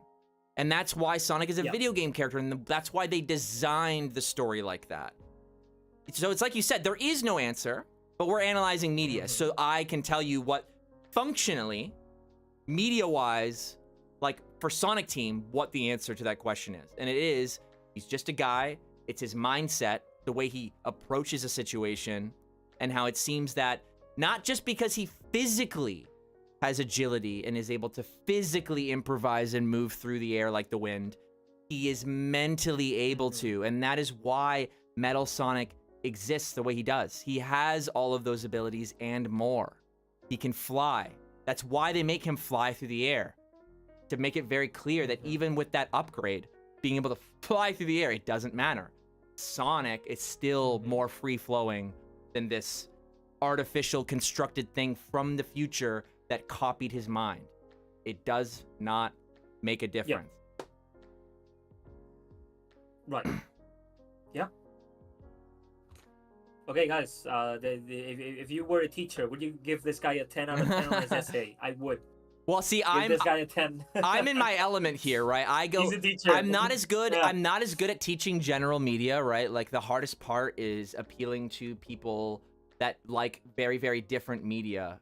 When I try to teach, you know, youth or even teens or adults at the media center, because again, we're just a community media center. So even though my focus is on designing youth programming, it doesn't mean that like it's a requirement. I have to be able to teach the general public as well. So yeah, I'm just in my element, and I'm able to use that experience of kind of really like trying to understand other media, trying to figure out how to make other people's media the best it can be, and then you just start seeing this like consistent through line, and then it's like that's why like when I can't do this with you guys, I'm like like I feel like I'm just wasting away because it just seems like such a productive place to put my experience. Especially to give back to a community that made me feel so welcomed. And I know that's not the case for everybody, so. Anyway, you gotta get through this timeline. All right, dude, the last, my fault. what we have here on screen is that Emerald did the thing, he went berserk, and then it was like, oh shit. But then they defeated him, and he's a member of the Cream family. We know this, Sonic Advance 3. I'm going through this really quickly because here it is, okay? Here it is. Blaze, we're here. We did it. My goat, my wife, the one and only. We're here. Praise the cat. So, Blaze, the princess from another world, comes to Sonic's world. Blaze comes to Sonic's world from another world, okay, in pursuit of the stolen Soul Emeralds. Through his interactions with Amy and Cream and fighting alongside Sonic, Blaze begins to trust Sonic and the others a little. Sonic and Blaze work together to defeat Dr. Eggman and Dr. Eggman Nega. And Blaze recovers the Soul Emeralds and returns to his own world. So I'm trying to think here. Okay, so Sonic 06 comes again. So, What are you trying to figure out? which Blaze comes first? 06 Blaze or Rush Blaze? Rush Blaze. Yeah. That comes first? Yeah. Yep. I mean, to me, that makes sense. To me, that makes So sense they- entirely because a pre-06 Blaze, a pre-Rush Blaze, I don't think would have worked with. I saw Silver, that for exact comment. Was Right? that like a friend of yours or something? Really? Yeah. I forget No, who it no, was no. though, but Did yeah. someone say it? Yeah. Yeah. Yeah. You think good because I agree. But yeah, I think that's part of why. So I think that's part of why the mentorship even starts. Like, that's Blaze trying to act like there's this reoccurring theme, right? Like, the characters are changed by Sonic and then they move forward. So that's Blaze's own special way of, you know, continuing on Sonic's lesson. But I wonder if that Blaze getting to Silver's time is a really interesting. I don't know how that happened. It's almost like Blaze was trying to get to Sonic for some reason. And like something went wrong.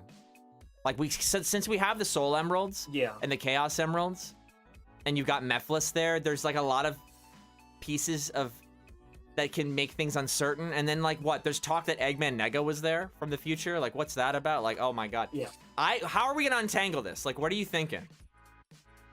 Yeah. I mean, I like the order here because I do agree with Rush.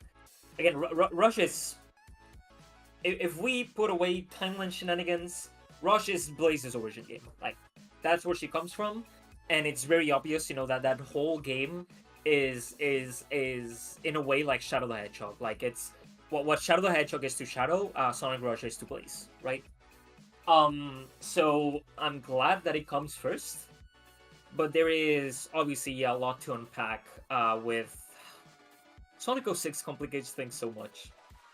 Because there's so much going on in that game. And then it gets erased, but then it doesn't. And then there's this whole thing as to like why Silver and Blaze are working together the way they are at that point of time. Because then in games forward, like Team Sonic Racing, I think it was, right? You get that code where it's like, I don't know, I think it was Colors DS. Yeah. It's either Colors DS or Team Sonic Racing. But yeah, I think both actually, where Silver and Blaze are like, wow, it feels like we've worked together in the past. It's like, because you have. But no one knows why. No one knows why you did that at that point. But in my skipping this whole these a lot of questions that I do have, I think this just needs I don't want to say it needs a game, but it needs supplementary material. It right? Like what can you conclude from this now, Evan?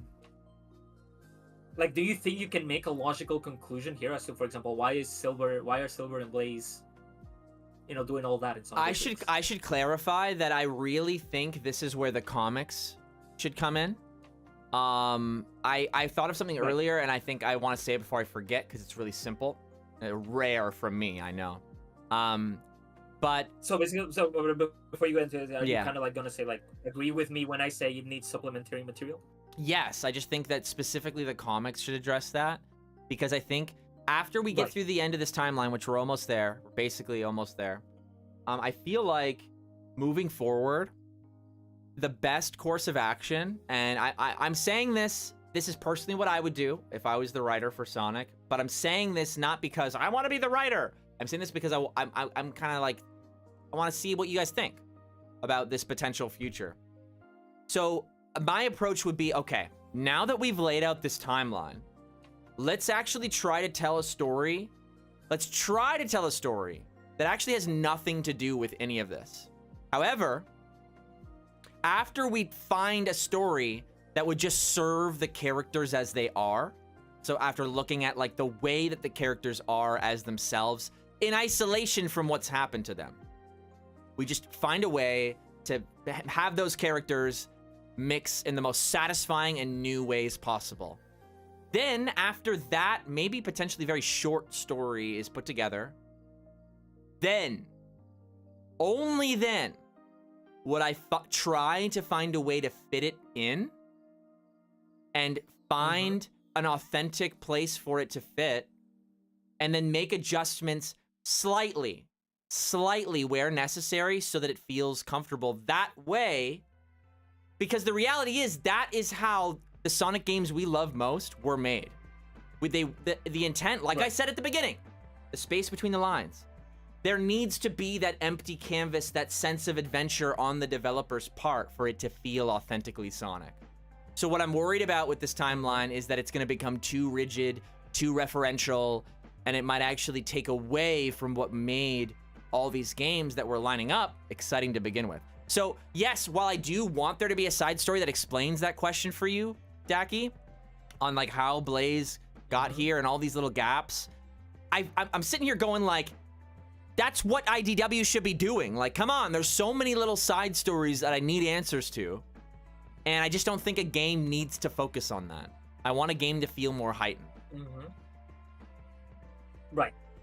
I think I agree with you, says Fast the Sonic. Sorry. It's like my brain is fried. I think I agree with you. Basically, I want the story to stand on its own. And then only after it stands on its own and serves the characters the best they can, then is the timeline considered so that it feels, you know, just like a good story in isolation. That's all. Okay. Yeah, I can agree with that. So you're almost at the end, I feel like, because the scroll wheel is misleading. Yeah. So. Yeah, so I'm gonna kind of quickly go through this because I'm already kind of running late into some things that I gotta do. So we'll scroll through this and see what kind of other big things I can take from this. But so in order to obtain the, you know, the flames of disaster, Dr. Eggman kidnaps Elise, who was sealed away. Sonic rushes to rescue her, and Silver, who travels back in time to defeat Sonic in order to save the future. Okay. And then Shadow is on a mission to Dr. Eggman's base, and the mysterious being Nephil is all kind of like entangled in a major incident. Each with their own intentions and destinies. I mean, yeah, this isn't really telling you anything about any outcome in Sun Go 6, it's just the plot. Yeah, that's what happens. Then we have the Babylon Bandits, Babylon Rogues in the fastest race in the world. Dr. Eggman in hosting the Extreme Gear World's fastest competition. A special race, but not just the normal race, a special race to see who's the fastest. Because that's not what a fucking normal race is. Sonic and his friends compete in a heated race against the Babylon Rogues Bandits for the prize, the Chaos Emerald. However, the race is trapped by Eggman, and to steal the treasures of the Babylon Temple. Yeah, nothing crazy there. So some more Blaze here, where Sonic and Tails are caught in a storm and washed up on Blaze's world. They are rescued by Marine, a self-proclaimed adventurer, and while investigating the islands, they are reunited with Blaze. However, before they can enjoy the reunion, they are caught up in a national treasure, the Jewel Staff, being stolen right before their eyes, yeah. And they end up chasing pirates with Blaze, true. They end up chasing pirates with Blaze. Yeah, I mean, yeah, I guess so. Sonic and his friends defeat Dr. Eggman and Eggman Nega, who were controlling the pirates, and retrieve the Jewel Staff. Also, this doesn't go into, you know, any mumbo-jumbos about, like, Blaze. You know, it's... Yep, that's just what happens. Rampage of the Sky, the Babylon Garden. Okay, so this is where we get to zero gravity. Then Jed's ancestor was capable of warp travel through gravity conversion. That spaceship was the modern Babylon Garden, and the Arc of Stars was its engine unit. When all 5 Arcs of the Stars gathered in the Babylon Garden floating in the sky, the output went out of control, and Babylon Garden was on the verge of turning into a black hole. Sonic, Jet, and the others were able to avert the worst case scenario. So yeah, they saved the garden from turning into a black hole. Very cool final boss, by the way, in Zero Gravity.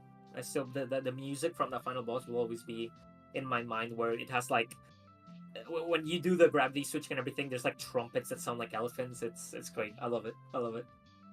And then we go back to Dark Gaia, where he is forcibly awakened by Dr. M, which is what I said at the beginning of the stream, essentially. Dr. M took the powers from Supersonic, split the planet into 7, and forcibly awakened Dark Gaia. Sonic, along with the Amnesia chip, traveled to the Gaia Temple to restore the power of the Chaos Emeralds in the world, regaining his powers and defeating Dark Gaia. Yeah. Unleashed, amazing story, straight to the point, no mumbo jumbo with, time and space, but really good. Okay, colors. Dr. Eggman takes over the planets where the wisps live and builds Egg Planet Park. He plans to steal the powerful energy of alien wisps who live there and activate a terrible weapon. Sonic and his friends cooperate with those wisps, even though they can communicate with each other and thwart Dr. Eggman's ambitions. Okay. Two Sonics, past and future. Okay, so this is now Sonic X Shadow Generations, not only Sonic Generations. Which makes sense. After his defeat at Egg Planet Park, Dr. Eggman finds the Time Eater who can manipulate time and space. He uses it to power. He uses its power to summon his past self and begin a plan to rewrite the timeline. Sonic is sucked into the Time Eater, who suddenly appears and wakes up in a world of pure white. He meets a smaller version of himself there, and together they work together to restore the world and his friends, whose life force and color had been sucked out, and defeat the two Dr. Eggman and the Time Eater. Okay. A fleeting moment of darkness and light is resurrected. Taking advantage of the time-space anomaly caused by the Time Eater, Black Doom is resurrected. When he reunites with Shadow in White Space, he provokes him and encourages him to awaken his powers.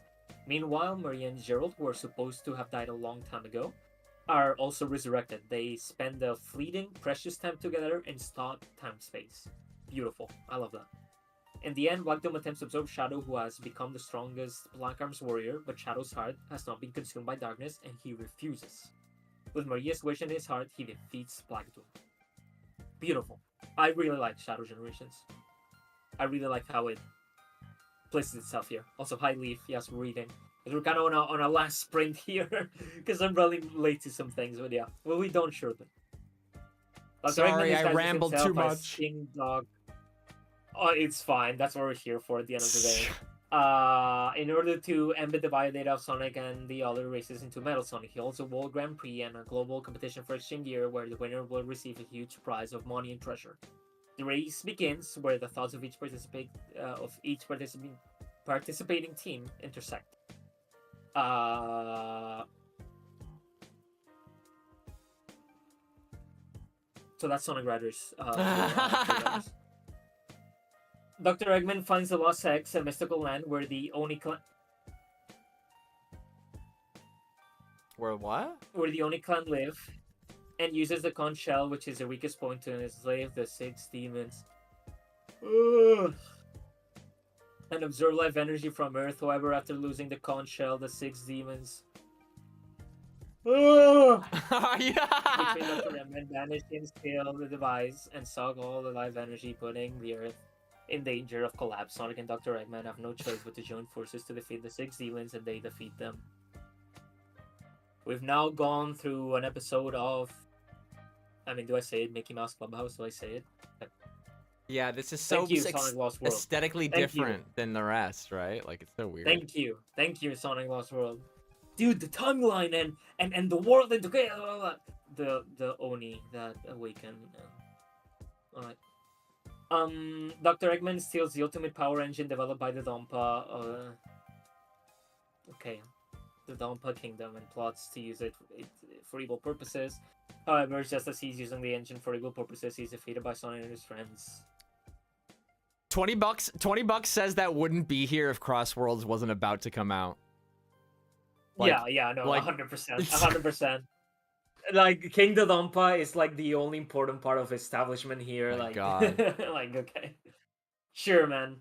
Sonic and his avatar team up to free the world that was 99% conquered by Dr. Eggman. Dr. Eggman creates an infinite army with the power of the newly acquired Phantom Ruby, and with infinite inside, he takes control of 99% of the world. I love that value. That value has always been very amazing to me, very specific. 99% of the world, but there's a 1%. It's fine. However, Dr. Eggman and his allies are defeated by the Resistance Army formed by Sonic's friends, and the Avatar rejoined modern and classic Sonic, and peace is restored to the world. I don't do the bit of falling asleep to force the story because it at least tried something that interested me. While Team Sonic Racing and Sonic Lost World and Sonic Free Riders, nah. Can't give them that. The best of the best is here now. While investigating the ancient ruins, he discovered an Angel Island. Knuckles is sent to Ares Island. Just as Knuckles thinks that Dr. Eggman is behind it, a mysterious girl appears and traps him in cyberspace. Sonic Frontiers. Love that. See, like, Like this game is to me where I wake up. That's why this game means so Well, much yeah, to me because as well. Sonic It's like, came back. I'm not exactly, and I'm so annoyed sometimes where I see people not playing this game so much, and I can totally understand if you don't fuck with the game the way I do, and if I even start pointing out all of its flaws, I'll even question myself. Why do I like this game so much? Because again, I just played Unleashed Recompiled, right? And Unleashed Recompiled, and in terms of like objective quality, dude, Unleashed beats Frontiers in terms of the how everything looks, how the animation looks. You can even say the graphics because the art style is much better in Unleashed. It's timeless. The boost level design is fantastic and everything. But then I go play Sonic Frontiers and I'm like, there's something about this game that it wakes me up. It's a different goal. It's a different goal entirely. Like I'm here again. That's why I keep Exactly. bringing up the tools to analyze media that I bring up, because when you start at the point I was talking about before, right? What are the inspirations and intentions of it from the start? And when you look at Frontiers and where it started and Unleashed and where it started, it's completely different situations. And so that's why it's like the only time I'm ever gonna do like a debate on Sonic games, like two completely different Sonic games with different goals, is when I'm doing the hilarious like Tales channel debates that we're gonna do. That was the point of them, to show you that like you can have fun with debates. You can have fun trying to compare two different intentions, two different games, two different art directions. And you can use that as a springing board for an entertaining show. But when you're actually going like, what is the value? You're not gonna be able to create like a point system on measuring that stuff in the end. When like there's a certain point question. You can measure if it's like there's a measurement of like, is this absolutely like non-functional, right? But then after that point, it's like, dude, if the media's goal doesn't rope you in as part of the target audience or the intent, then you have other options. You just go to them. Yeah. So again, in my TLDR, Sonic Frontiers, like there's a lot of flaws in that game, graphically, design-wise, a lot of like just a lot of mashed potatoes mashed together with glue. Yum. But does it work? Dude, it kind of does. It kind of does. And even with no momentum, even when, oh my god, dude, I get on the rail and I'm just pressing this button, right? And then you do this and repeat 2,000 times. Yes, but it's also like what Halo says here in chat, right? Like the gameplay strength outside of the Titans, which again, to me, the story, the bosses, the Titans are a very good strength. The moment-to-moment gameplay, right? Like, yeah, it can be a little like monotone. It's very binary, as in I'm boosting, I'm not boosting, I'm slow now, I'm fast now, sure. But there's always something. Even with the disgusting pop-in, there's always something in the distance. That, how am I gonna get there? And while you're going there, you see something else and you get distracted. And that distraction leads you to some other distraction. And then you realize that you've gone a completely different way than when you initially wanted to go. And now you tried to go there.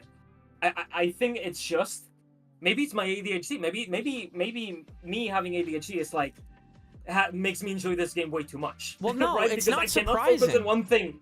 It's not surprising at all, because it's just so good. When, like, that's why I keep, like, I know it's like kind of like, Lords calls it foo-foo bullshit, like when you're getting artsy-fartsy, the meaning, what does it matter? I mean, I'm always going to be like that. I'm an art teacher. Pretty much every art teacher you know is going to be like that. But, like, I shit you not. This is the way it works, right? You, as a Sonic fan, no shit, you have an appetite for exploring that unknown, right? And getting around there. Unleashed found a way of doing that, but it was through atmosphere, right? It wants you to chill and listen to the music and just stand in the hub and look at the visuals, or maybe walk really slow, talk to some of the visuals. You know that because of the way that the Sun and Moon medals are hidden. But Frontiers is a game made after that. It's more informed. The reality is that even if the developers are different, Sonic has existed longer, so the concept has been explored more. So even if it doesn't look better, because the goal isn't about, like, it has atmosphere as a light goal, but it's not the primary goal. They compromise that goal as a primary goal when they put random platforms in the sky that didn't, mesh, or they popped in, right? They compromised that, and they prioritize something different. But because it still stays true to the core of that exploring the unknown, improvising and figuring out your own way, it still hits right. It still hits. It still hits. And again, it cannot hit for you. I have many friends who again, I will say that I like Frontiers more than Unleashed, and I will get yeah, and you'll have people that say that they like seafood and they'll pay a lot of money for it, and then there's me over here that go, oh my god, why is it one worth the risk, the money, and oh my god, I hate the taste anyway. So it's not for everyone. Exactly. Yep, it's not for everyone, but I will say though, like seeing again all these OC, created like the cards that people have made for with the Sonic Channel thing. I have seen a lot of people put Frontiers as their favorite game. I've seen big creators like Fidel. I've seen Otani's favorite Sonic game is Sonic Frontiers. There you go. There's a lot of love for Frontiers. Also, the gaming might not look like it in the space of Twitter, but it's there. We love this game. Also, the gaming scene has changed in general, right? Like, while it's true that Sonic has a reputation for unpolished games, there's always something wrong, right? There's that ongoing joke that goes on. But the problem is that jokes need to take into account context, right? You need to be able to read the room. And as time goes on, because the gaming industry around Sonic has changed, there's so much shovelware, there's a lot more games in general. Unfortunately, the overall bar for quality has actually dropped. There's so many more options, because that's, for whatever reason, what the market has prioritized. I want more options, but less deep experiences, even on the AAA level. So now, in a weird way, while Sonic has improved very fractionally, and it may confuse or mystify some hardcore Sonic fans who are like, why is everyone celebrating like Sonic is back now? Yeah. I will give you that like there's an element of the bar also just in general being lowered in gaming. Like the context is just different. You look at games differently. We're not as hyper fixated on pop-in as we would have been in the era of Sonic Unleashed. That's just it. Yeah, and again, and this is not to like throw like a massive defense to 06 here, but again, we look at the state of Sonic games that have released nowadays, and I will argue that, if Sonic 06 would have released today, I think we maybe would have seen a success story, maybe like Cyberpunk 2077, where when it came out, it was the biggest gaming disappointment of all time. Why? Because it was unplayable. I want to say it was more unplayable than Sonic 06. Like, a lot more. Yeah. But what happened? They kept updating, and it's not so bad now. People actually say it's pretty good. Sonic 06 could have had that, but we were in a way different time back then. There was not that thing we could do where they could have updated the game so much. And again, they were already working on other games at the same time and everything. So, but yeah, gaming landscape different, definitely. TLDR, Sonic Frontiers, I was about to slam again, so no fourth or fifth, whatever. I'm still hoping for it. The stream's not over. Stream's not over. One more. Sonic Frontiers is good. While investigating the ancient roots, he discovered an ancient island. Yeah, so that camera's behind him. Mystery girls appear and traps him in cyberspace. So Sonic and Sage protect the world from the end. Dr. Eggman attempted to use the technology of the ancients of Starfall Islands and connected to the network, causing a series of incidents. Sage evolved by accessing the ancient technology and began to interfere with Sonic in order to protect Dr. Eggman, who was trapped in cyberspace. In the process, Sage noticed the unknown potential of Sonic. Whose answers could not be found through calculations. Oh my god, it connects to my theory where technology struggles to understand Sonic, and Eggman had to go to the future to even come close to rivaling Sonic. Oh my god, and Shadow is also the same. Why is he a hedgehog? I don't know. Maybe it has something to do. Is it a crazy coincidence that Gerald is Eggman's grandfather, and also Sonic and Eggman battle? Anyway, that's for my video. Keep going. There you go. So together they defeated the end and saved the world. And then 200 years later, the future world before the change. The world has been devastated by Iblis. Silver and Blaze are fighting an endless battle against Iblis. Blaze is alive 200 years into the future. Okay. Who keeps resurrecting with the guidance of Mephiles, a mysterious figure who suddenly appears to travel back in time to the era in which Sonic and his friends live. which is the era that Blaze also lives, which is why it's confusing, to kill the person who is said to be the evil's trigger and the cause of this devastation. And then alter future world due to the Sonic and Elise's change to history, the calamity fire the evil's trigger no longer exists, and the disaster itself has not occurred, leaving the world in a state of peace. So we're saying that the future is safe now. You know what's so interesting? So I can finally talk about this part. Isn't it so weird that they didn't have to clarify that the altered future world exists? Like there's another. Yeah. They didn't have to. Yeah. They didn't have to do. Like, why are they talking about 200 years later? Is something gonna happen again from 200 years later?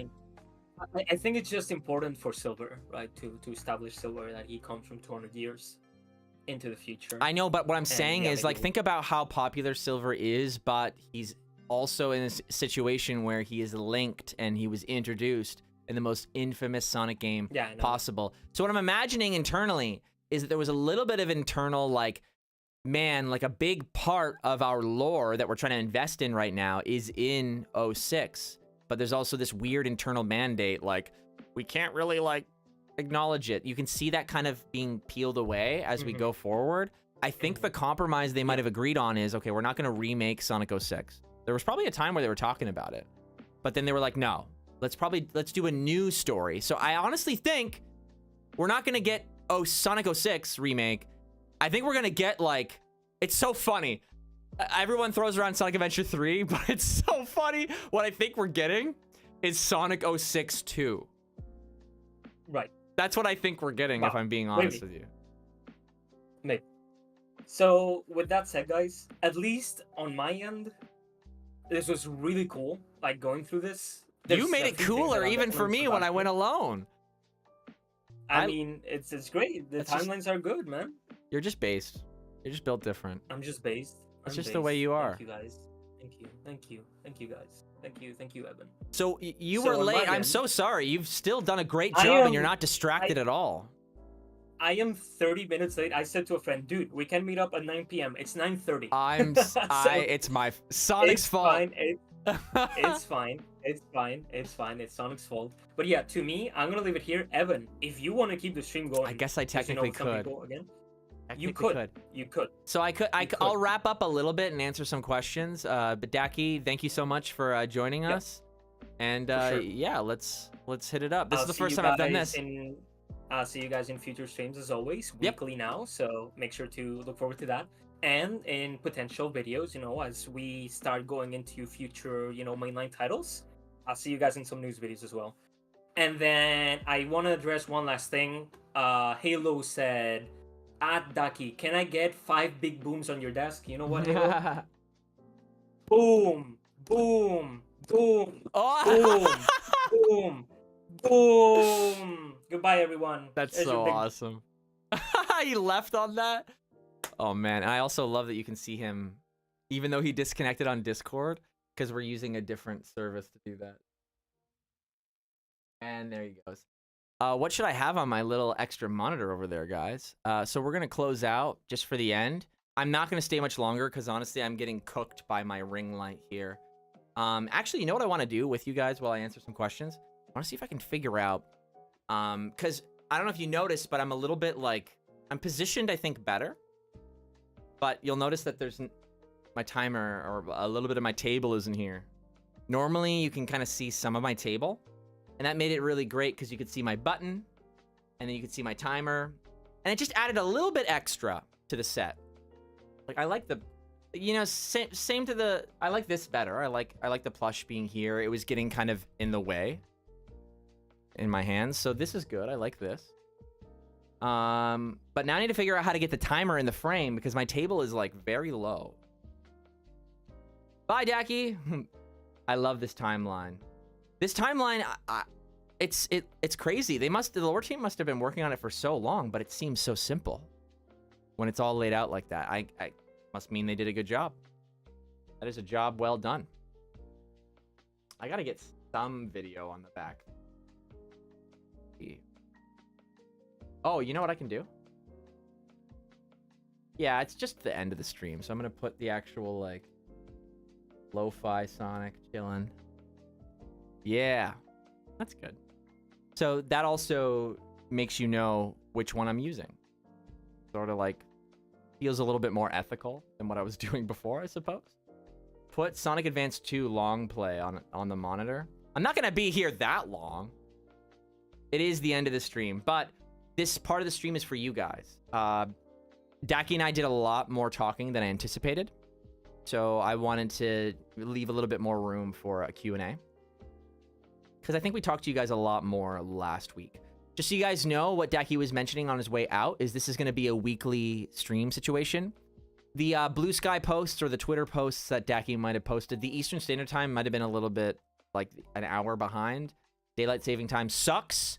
That's why. Did the lore team even work on it? I would be so surprised if it did not. Jeremiah, it's funny you mentioned the lore team because it connects back to what I said at the start of the stream. The US staff can't even confirm if we'll get a translation. Well, all that tells me is that things haven't really changed in the way that Sega functions, where Sega JP is just a little bit more restrictive and does have final say. It is their character in the end. I know that internally Sega of America would like to have more control, but like, I personally, I don't know. That's we said it earlier in the stream, right? That's why the next game is really exciting, because you can. I mean, it feels like it's JP purists versus US purists these days, and that's only an inevitable reaction to when Sonic stories become important again, because Sonic stories had two radically different approaches. So yeah, obviously the people that loved and fell in love with Sonic stories are going to be loud right now, but they were told differently.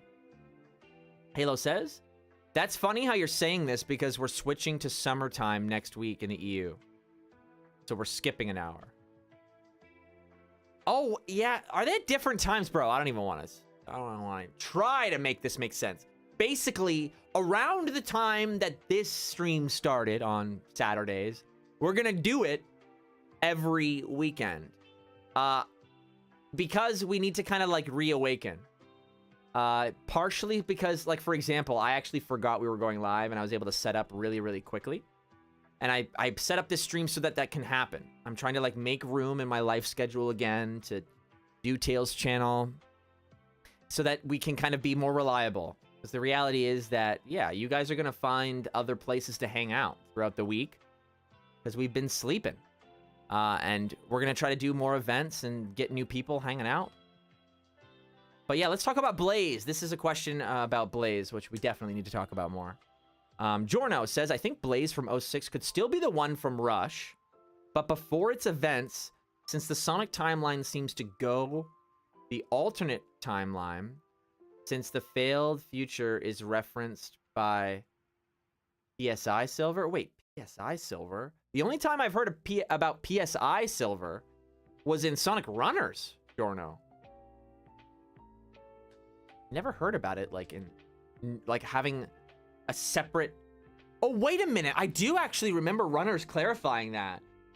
This weird lore thing that was never ever touched anywhere else, where it's like, this is a more experienced Silver that is from a, like, that's him, isn't it? That's what PSI Silver is. That's crazy. Why does that exist? That's so confusing. Okay, let me read that again with that awareness. Okay. So Blaze from 06 is the one from Rush. But before 06's events, since the Sonic timeline seems to go the alternate timeline, so where 06 didn't happen. What? Sorry, I'm not following. I can't get in front of that. I'm sorry. Try again in a different way. Though I'm getting starving. I might have to hear. I had no idea. I never played Runners. Well, it seems like some other chat members know the answer, so let's figure this out. So the deleter says PSI Silver is a Sonic Runners and Sonic Speed Sim edition. Oh, I did see it in Speed Sim. I did. I'm glad that I'm not entirely wrong, because I'm getting to the point in my adult life where I'm so busy that there are a lot of Sonic things that I do not keep up with. Sonic Speed Sim is one of those things. Sorry, but playing Roblox just hits different when you're 30. And also half of your students just play it all the time, so Anyway, so however, Sam still hasn't read the IDW comics. I'm proud of myself. I'm actually up to date on the IDW Sonic comics. And especially since they're being referred to as canon. Oh, I didn't even talk about this earlier, but like, it's gonna be interesting because in Frontiers, right? And even though they're like communicating to us as the community, you know, IDW Sonic is canon, but like the only canonized things we're seeing in a game is like things like kind of off the cuff lines in Frontiers, but they don't mean anything substantial yet, right? It doesn't actually, it's not like intrinsically tied to the narrative and any events that happen in it. I wonder if it's gonna stay like that. And see, this is where I'm conflicted, because while I want Sega JP to have full control, or not full control, majority of control, I still want that American influence, because that's how it started. So it should sustain, just so it feels authentically itself. But I'm conflicted because I love characters like Tangle, Whisper, Surge, and we need more powerful girl characters.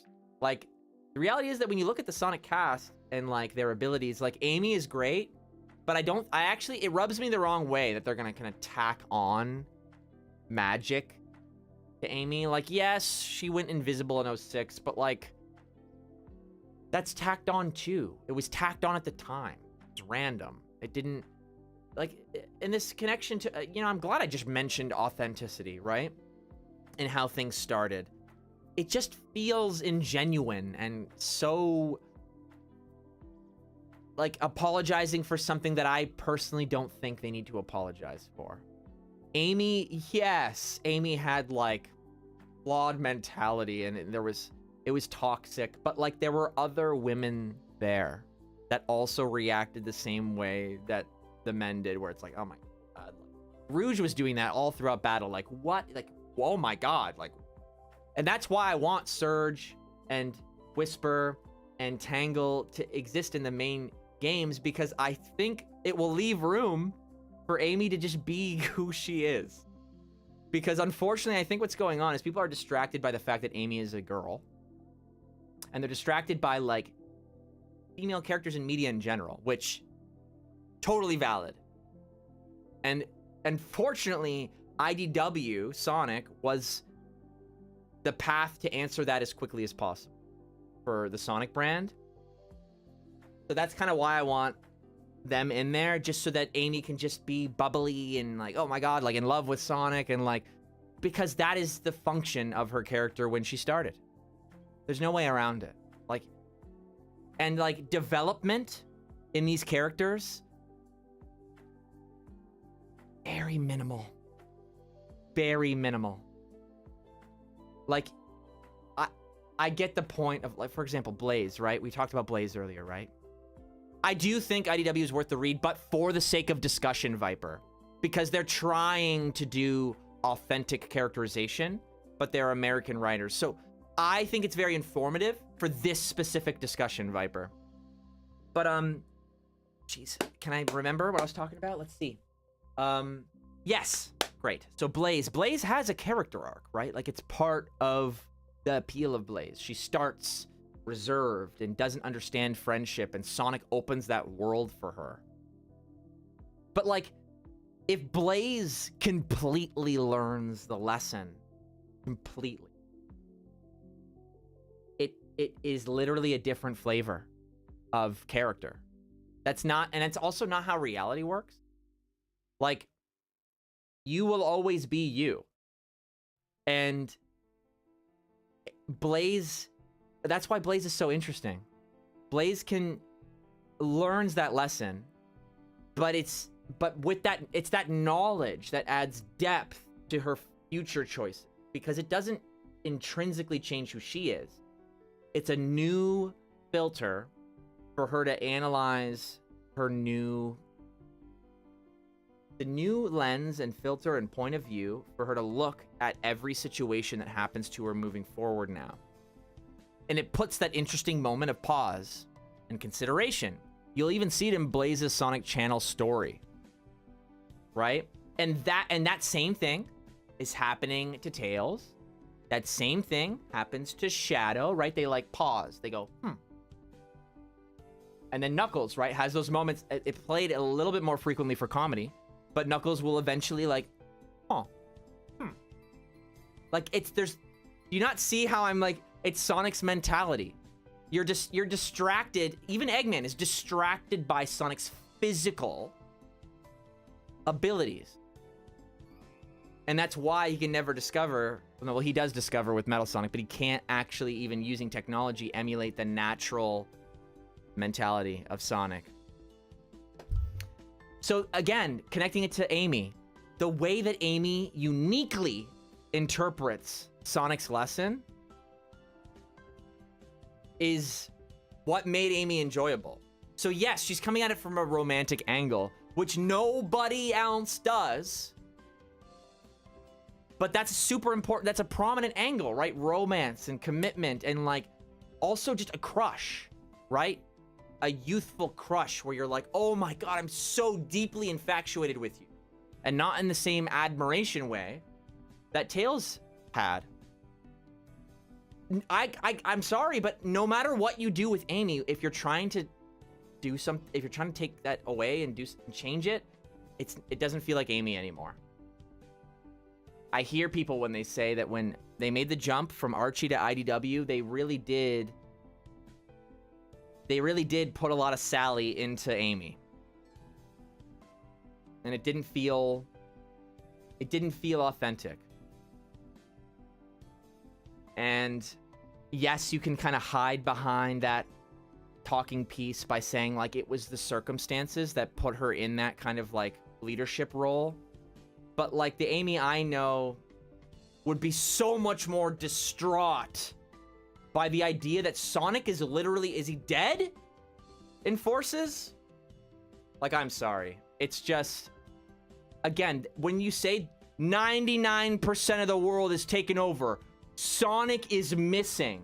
I'm sorry, but the kid Sonic fan in me that grew up with these characters, first thing I'm thinking of, Amy and Tails, what are they doing? What are they doing right now?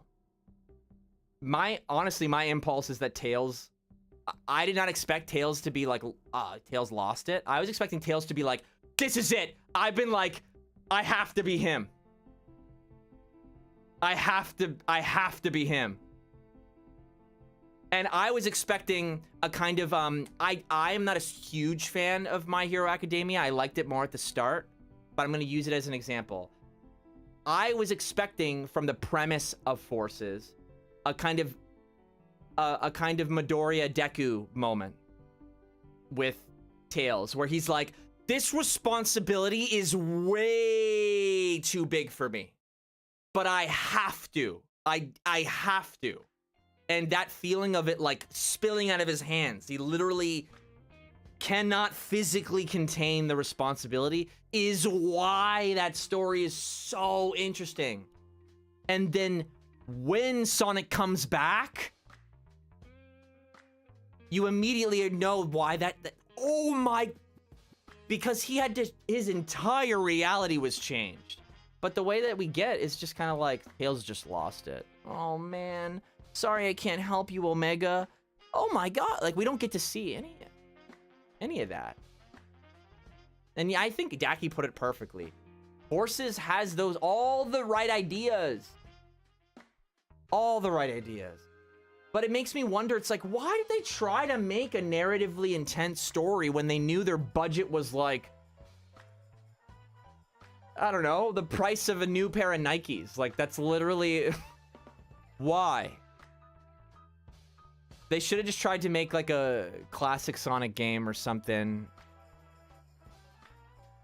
So Elliot says, so you're basically saying Amy has been watered down and diluted as of recently. I'm saying, Elliot, that this is why it gets tricky, Elliot, because you can write a really good story with what Amy is now. And like Amy was really interesting in the IDW comics. I'm not even saying like the writing itself is bad. I'm saying that This is a character-focused series. It is. They're all bright, colorful, different silhouettes, very exaggerated, and different levels depending on your preference. But it is, you can tell, and the way that they talk about these characters, and the way that they release promo art, and how they're big on the cover in the older games, right? Character-focused. So while, you know, when you're looking at me from like, oh, he's just some Sonic nerd talking about Sonic, he loves Sonic, sure. Some person who doesn't like Sonic is just looking at me going, oh my god, he's talking about very small detail, and he wants it to be exact. But the reality is that it's not a small detail. It is literally, like, I use this in one of my videos. It's like the lead singer, front in stage, center, spotlight on. So that's why character design, like quill length, quill shape, eye color, mouth position, characterization, that's why we never shut up about that. That's what it is. That's what Sonic is. Again, Sonic's mentality and its impact on other people.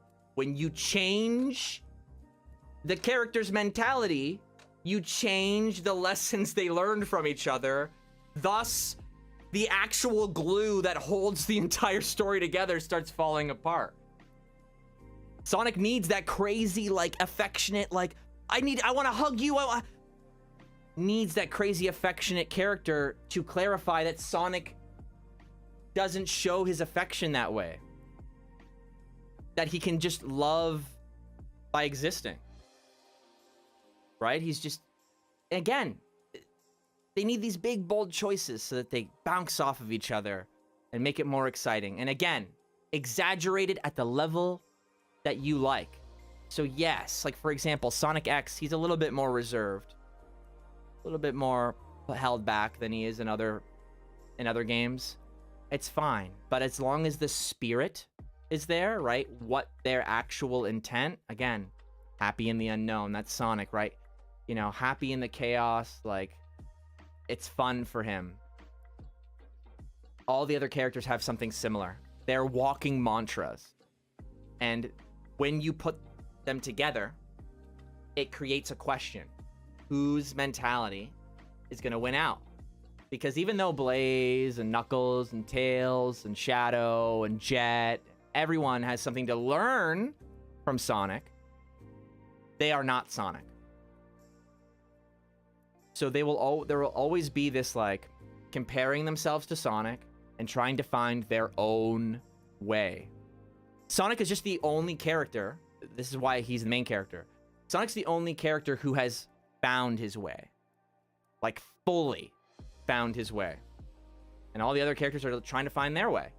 That way, you as the player can find your way too, as you watch characters try to find their way. But again, it's an ongoing question. It's not supposed to finish. So this whole thing of like, Amy found her way, and now she's confident and good, and Tails found his way, he's now strong and good, and he's gonna go on his own adventure, good, we got it. Like, no. That's how you literally kill the series. Sorry. So that's why Frontiers probably rubs people a little bit the wrong way. Well, like for example, Knuckles traveling the world. Doesn't he already do that? There's so many things that they end off on that it leaves things a little too uncertain for me. You guys got me rambling again, and I didn't even talk to you guys, so I'm gonna like really lock in with this before I go. I'm literally, you could probably see me starting to melt. Just too hot in here. I don't know how to get the temperature right. Okay. Also killing me. Ugh. Okay. I already looked at Elliot before, so okay. KB says, I hate how Forces expected us to be happy that Tails was sticking to just be Sonic's sidekick. You mean like bouncing back right after? It just seemed like everything was like all the like meat was trimmed off of Forces, and all we were left with was the fat, kind of like gross, chewy pieces of the steak. You know what I'm saying? Like, it's just, there's no other way to put it. It was, yeah, I honestly, it's gross, but that's kind of how I look at Forces, right? It was a wonderful steak. The greatest steak ever. And the greatest steak has a bunch of, like, you know, fat on it. right? Somebody else ate the steak. They cut around all the meat, they took it, and then they went, bon appetit. And they lifted the little metal thing, bon appetit, here you go. And I'm like, what? You said Shadow was the bad guy. You said discover the mystery. There's no mystery here. There's nothing. What do you mean?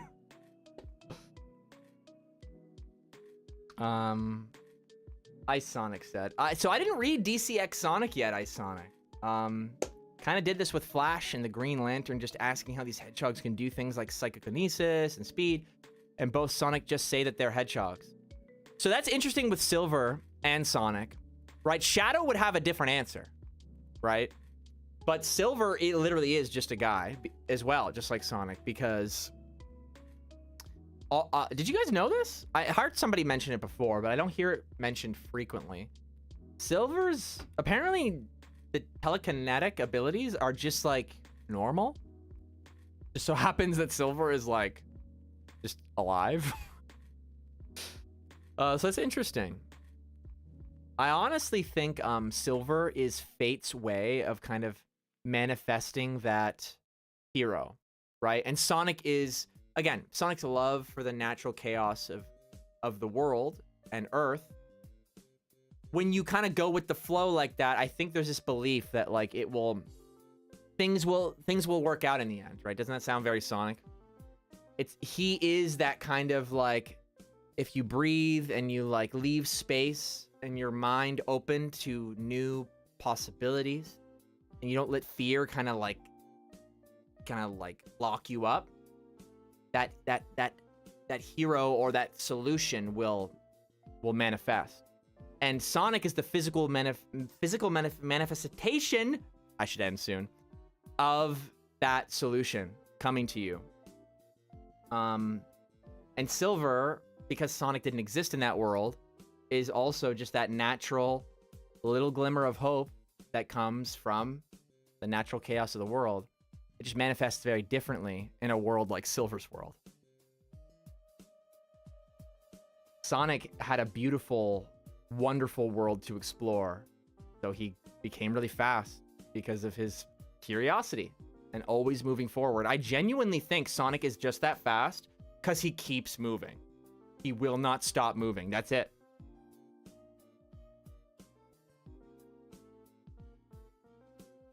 Sonic isn't really a character that needs to be developed because he's who he is. Sonic is like a question about how to be.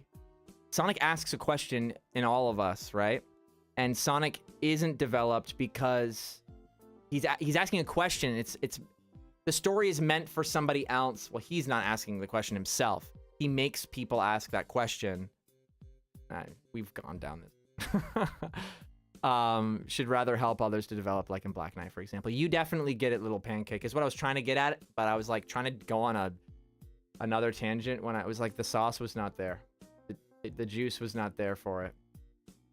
See, I have a really hard time ending these streams, guys. Dakiii knew that. That's why he told this to me. He set me up. Dorno says, it's such a weird move that Tales 2 basically retrofitted those endings from Frontiers to be more in control to the status quo of a character-driven series like Sonic. Yeah, right? Like, why did they do it in Frontiers if they're just gonna kind of walk it back? I knew that, though. The moment I heard it, I'm like, what the hell? The things that you're saying these characters are about to do are gonna make them not those characters.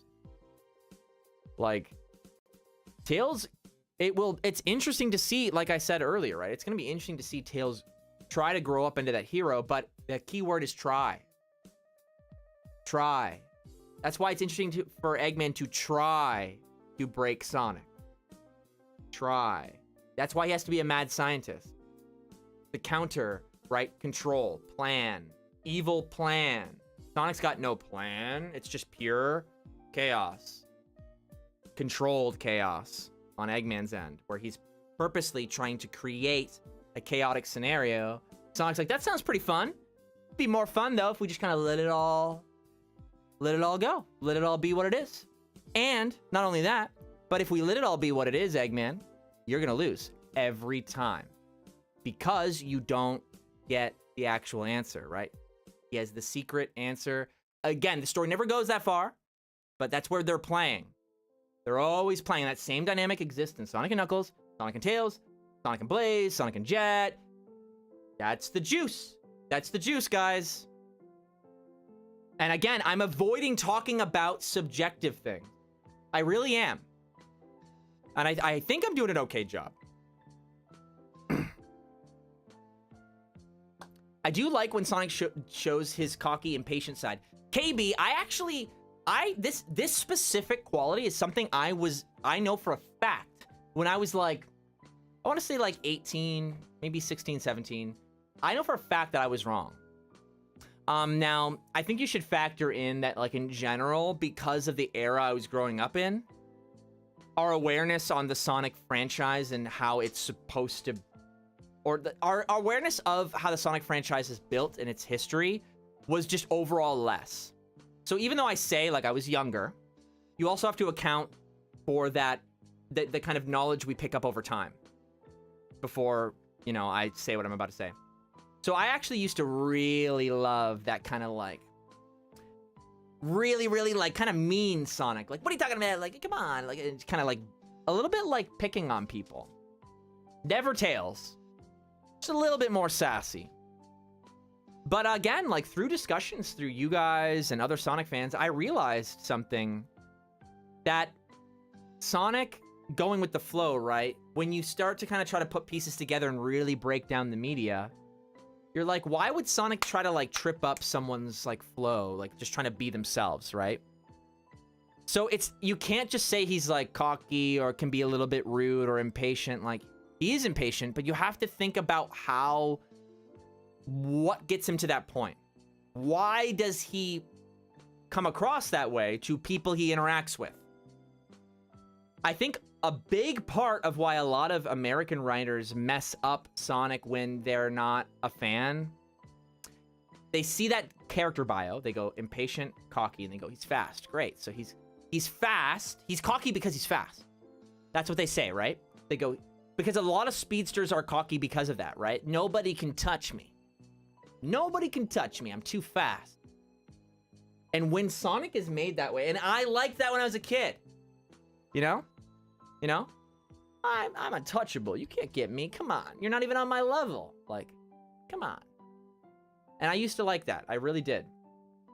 But again, when you try to start plugging in the go your own way and giving everyone that opportunity, it doesn't sit right. So I realized through, I don't remember who said it, but he only does that when he notices that somebody is not being true to themselves. Like when the truth is clearly over their head and they don't see the writing on the wall, that's where the grin comes from. It's like, I know what's happening next, and you have no idea. That's Sonic. Not, come on, get on my level. It's, you have no idea. That's definitely what it is. And when I figured that out, I was like, again, there's inspirations. There's inspirations for characters. And that's your starting point. And we talked about starting points, but the ending point is what makes it so distinct. And unfortunately, when you're writing bios for other writers, you gotta, sometimes things get lost in translation, that specific kind of flavor. And so when you just look at the story from the surface and you're not really digging deep into it, yeah, he's just a cocky speedster. But yeah, I think his speed distracts from why he's cocky. It's about his mentality. He is fast because of his mentality. He's not like that. His mentality isn't like that because he's fast. He's fast because he moves forward no matter what. I think that's the simplest way to put it. So the story they never tell you is a younger Sonic who isn't quite as fast, but is just... And then eventually, you build that momentum through your life, You get faster and faster and faster, and if you keep going and you take it as it comes and don't worry too much about all the choices you can make. Do you guys see what's going on here? Are you seeing what's happening? Like, the gameplay, the characters, they all line up. I can't talk about this anymore. Somebody's gotta, I'm getting old. Somebody's gotta, like, talk about this foo-foo bullshit after I stop. It's gotta be Dakiii. Dakiii is my, predecessor? Is that what it is? So I'm looking forward to seeing what Dakiii does with this channel as we move forward. But I still got a lot of years in me being a co-host. Crazy to say I'm a co-host now. All right, I gotta go now. I was supposed to eat chips before the stream started, but I spent a hilarious amount of time trying to get the timer in frame. You might have even saw, there was one time where I forgot to like cut away while I was trying to like mess with it. I was like, oh, I was like trying to hang it up and didn't work. But also, the reason why I didn't eat these is because these not only are chips, but they're the loudest possible chips you could eat.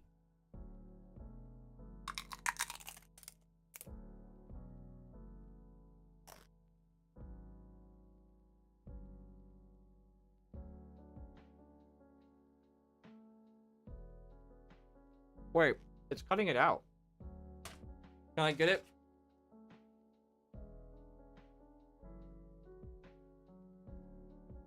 A loud crunch will end the stream. Oh wait, Dakiii, do you have to manually end the stream? Here we go. Ready?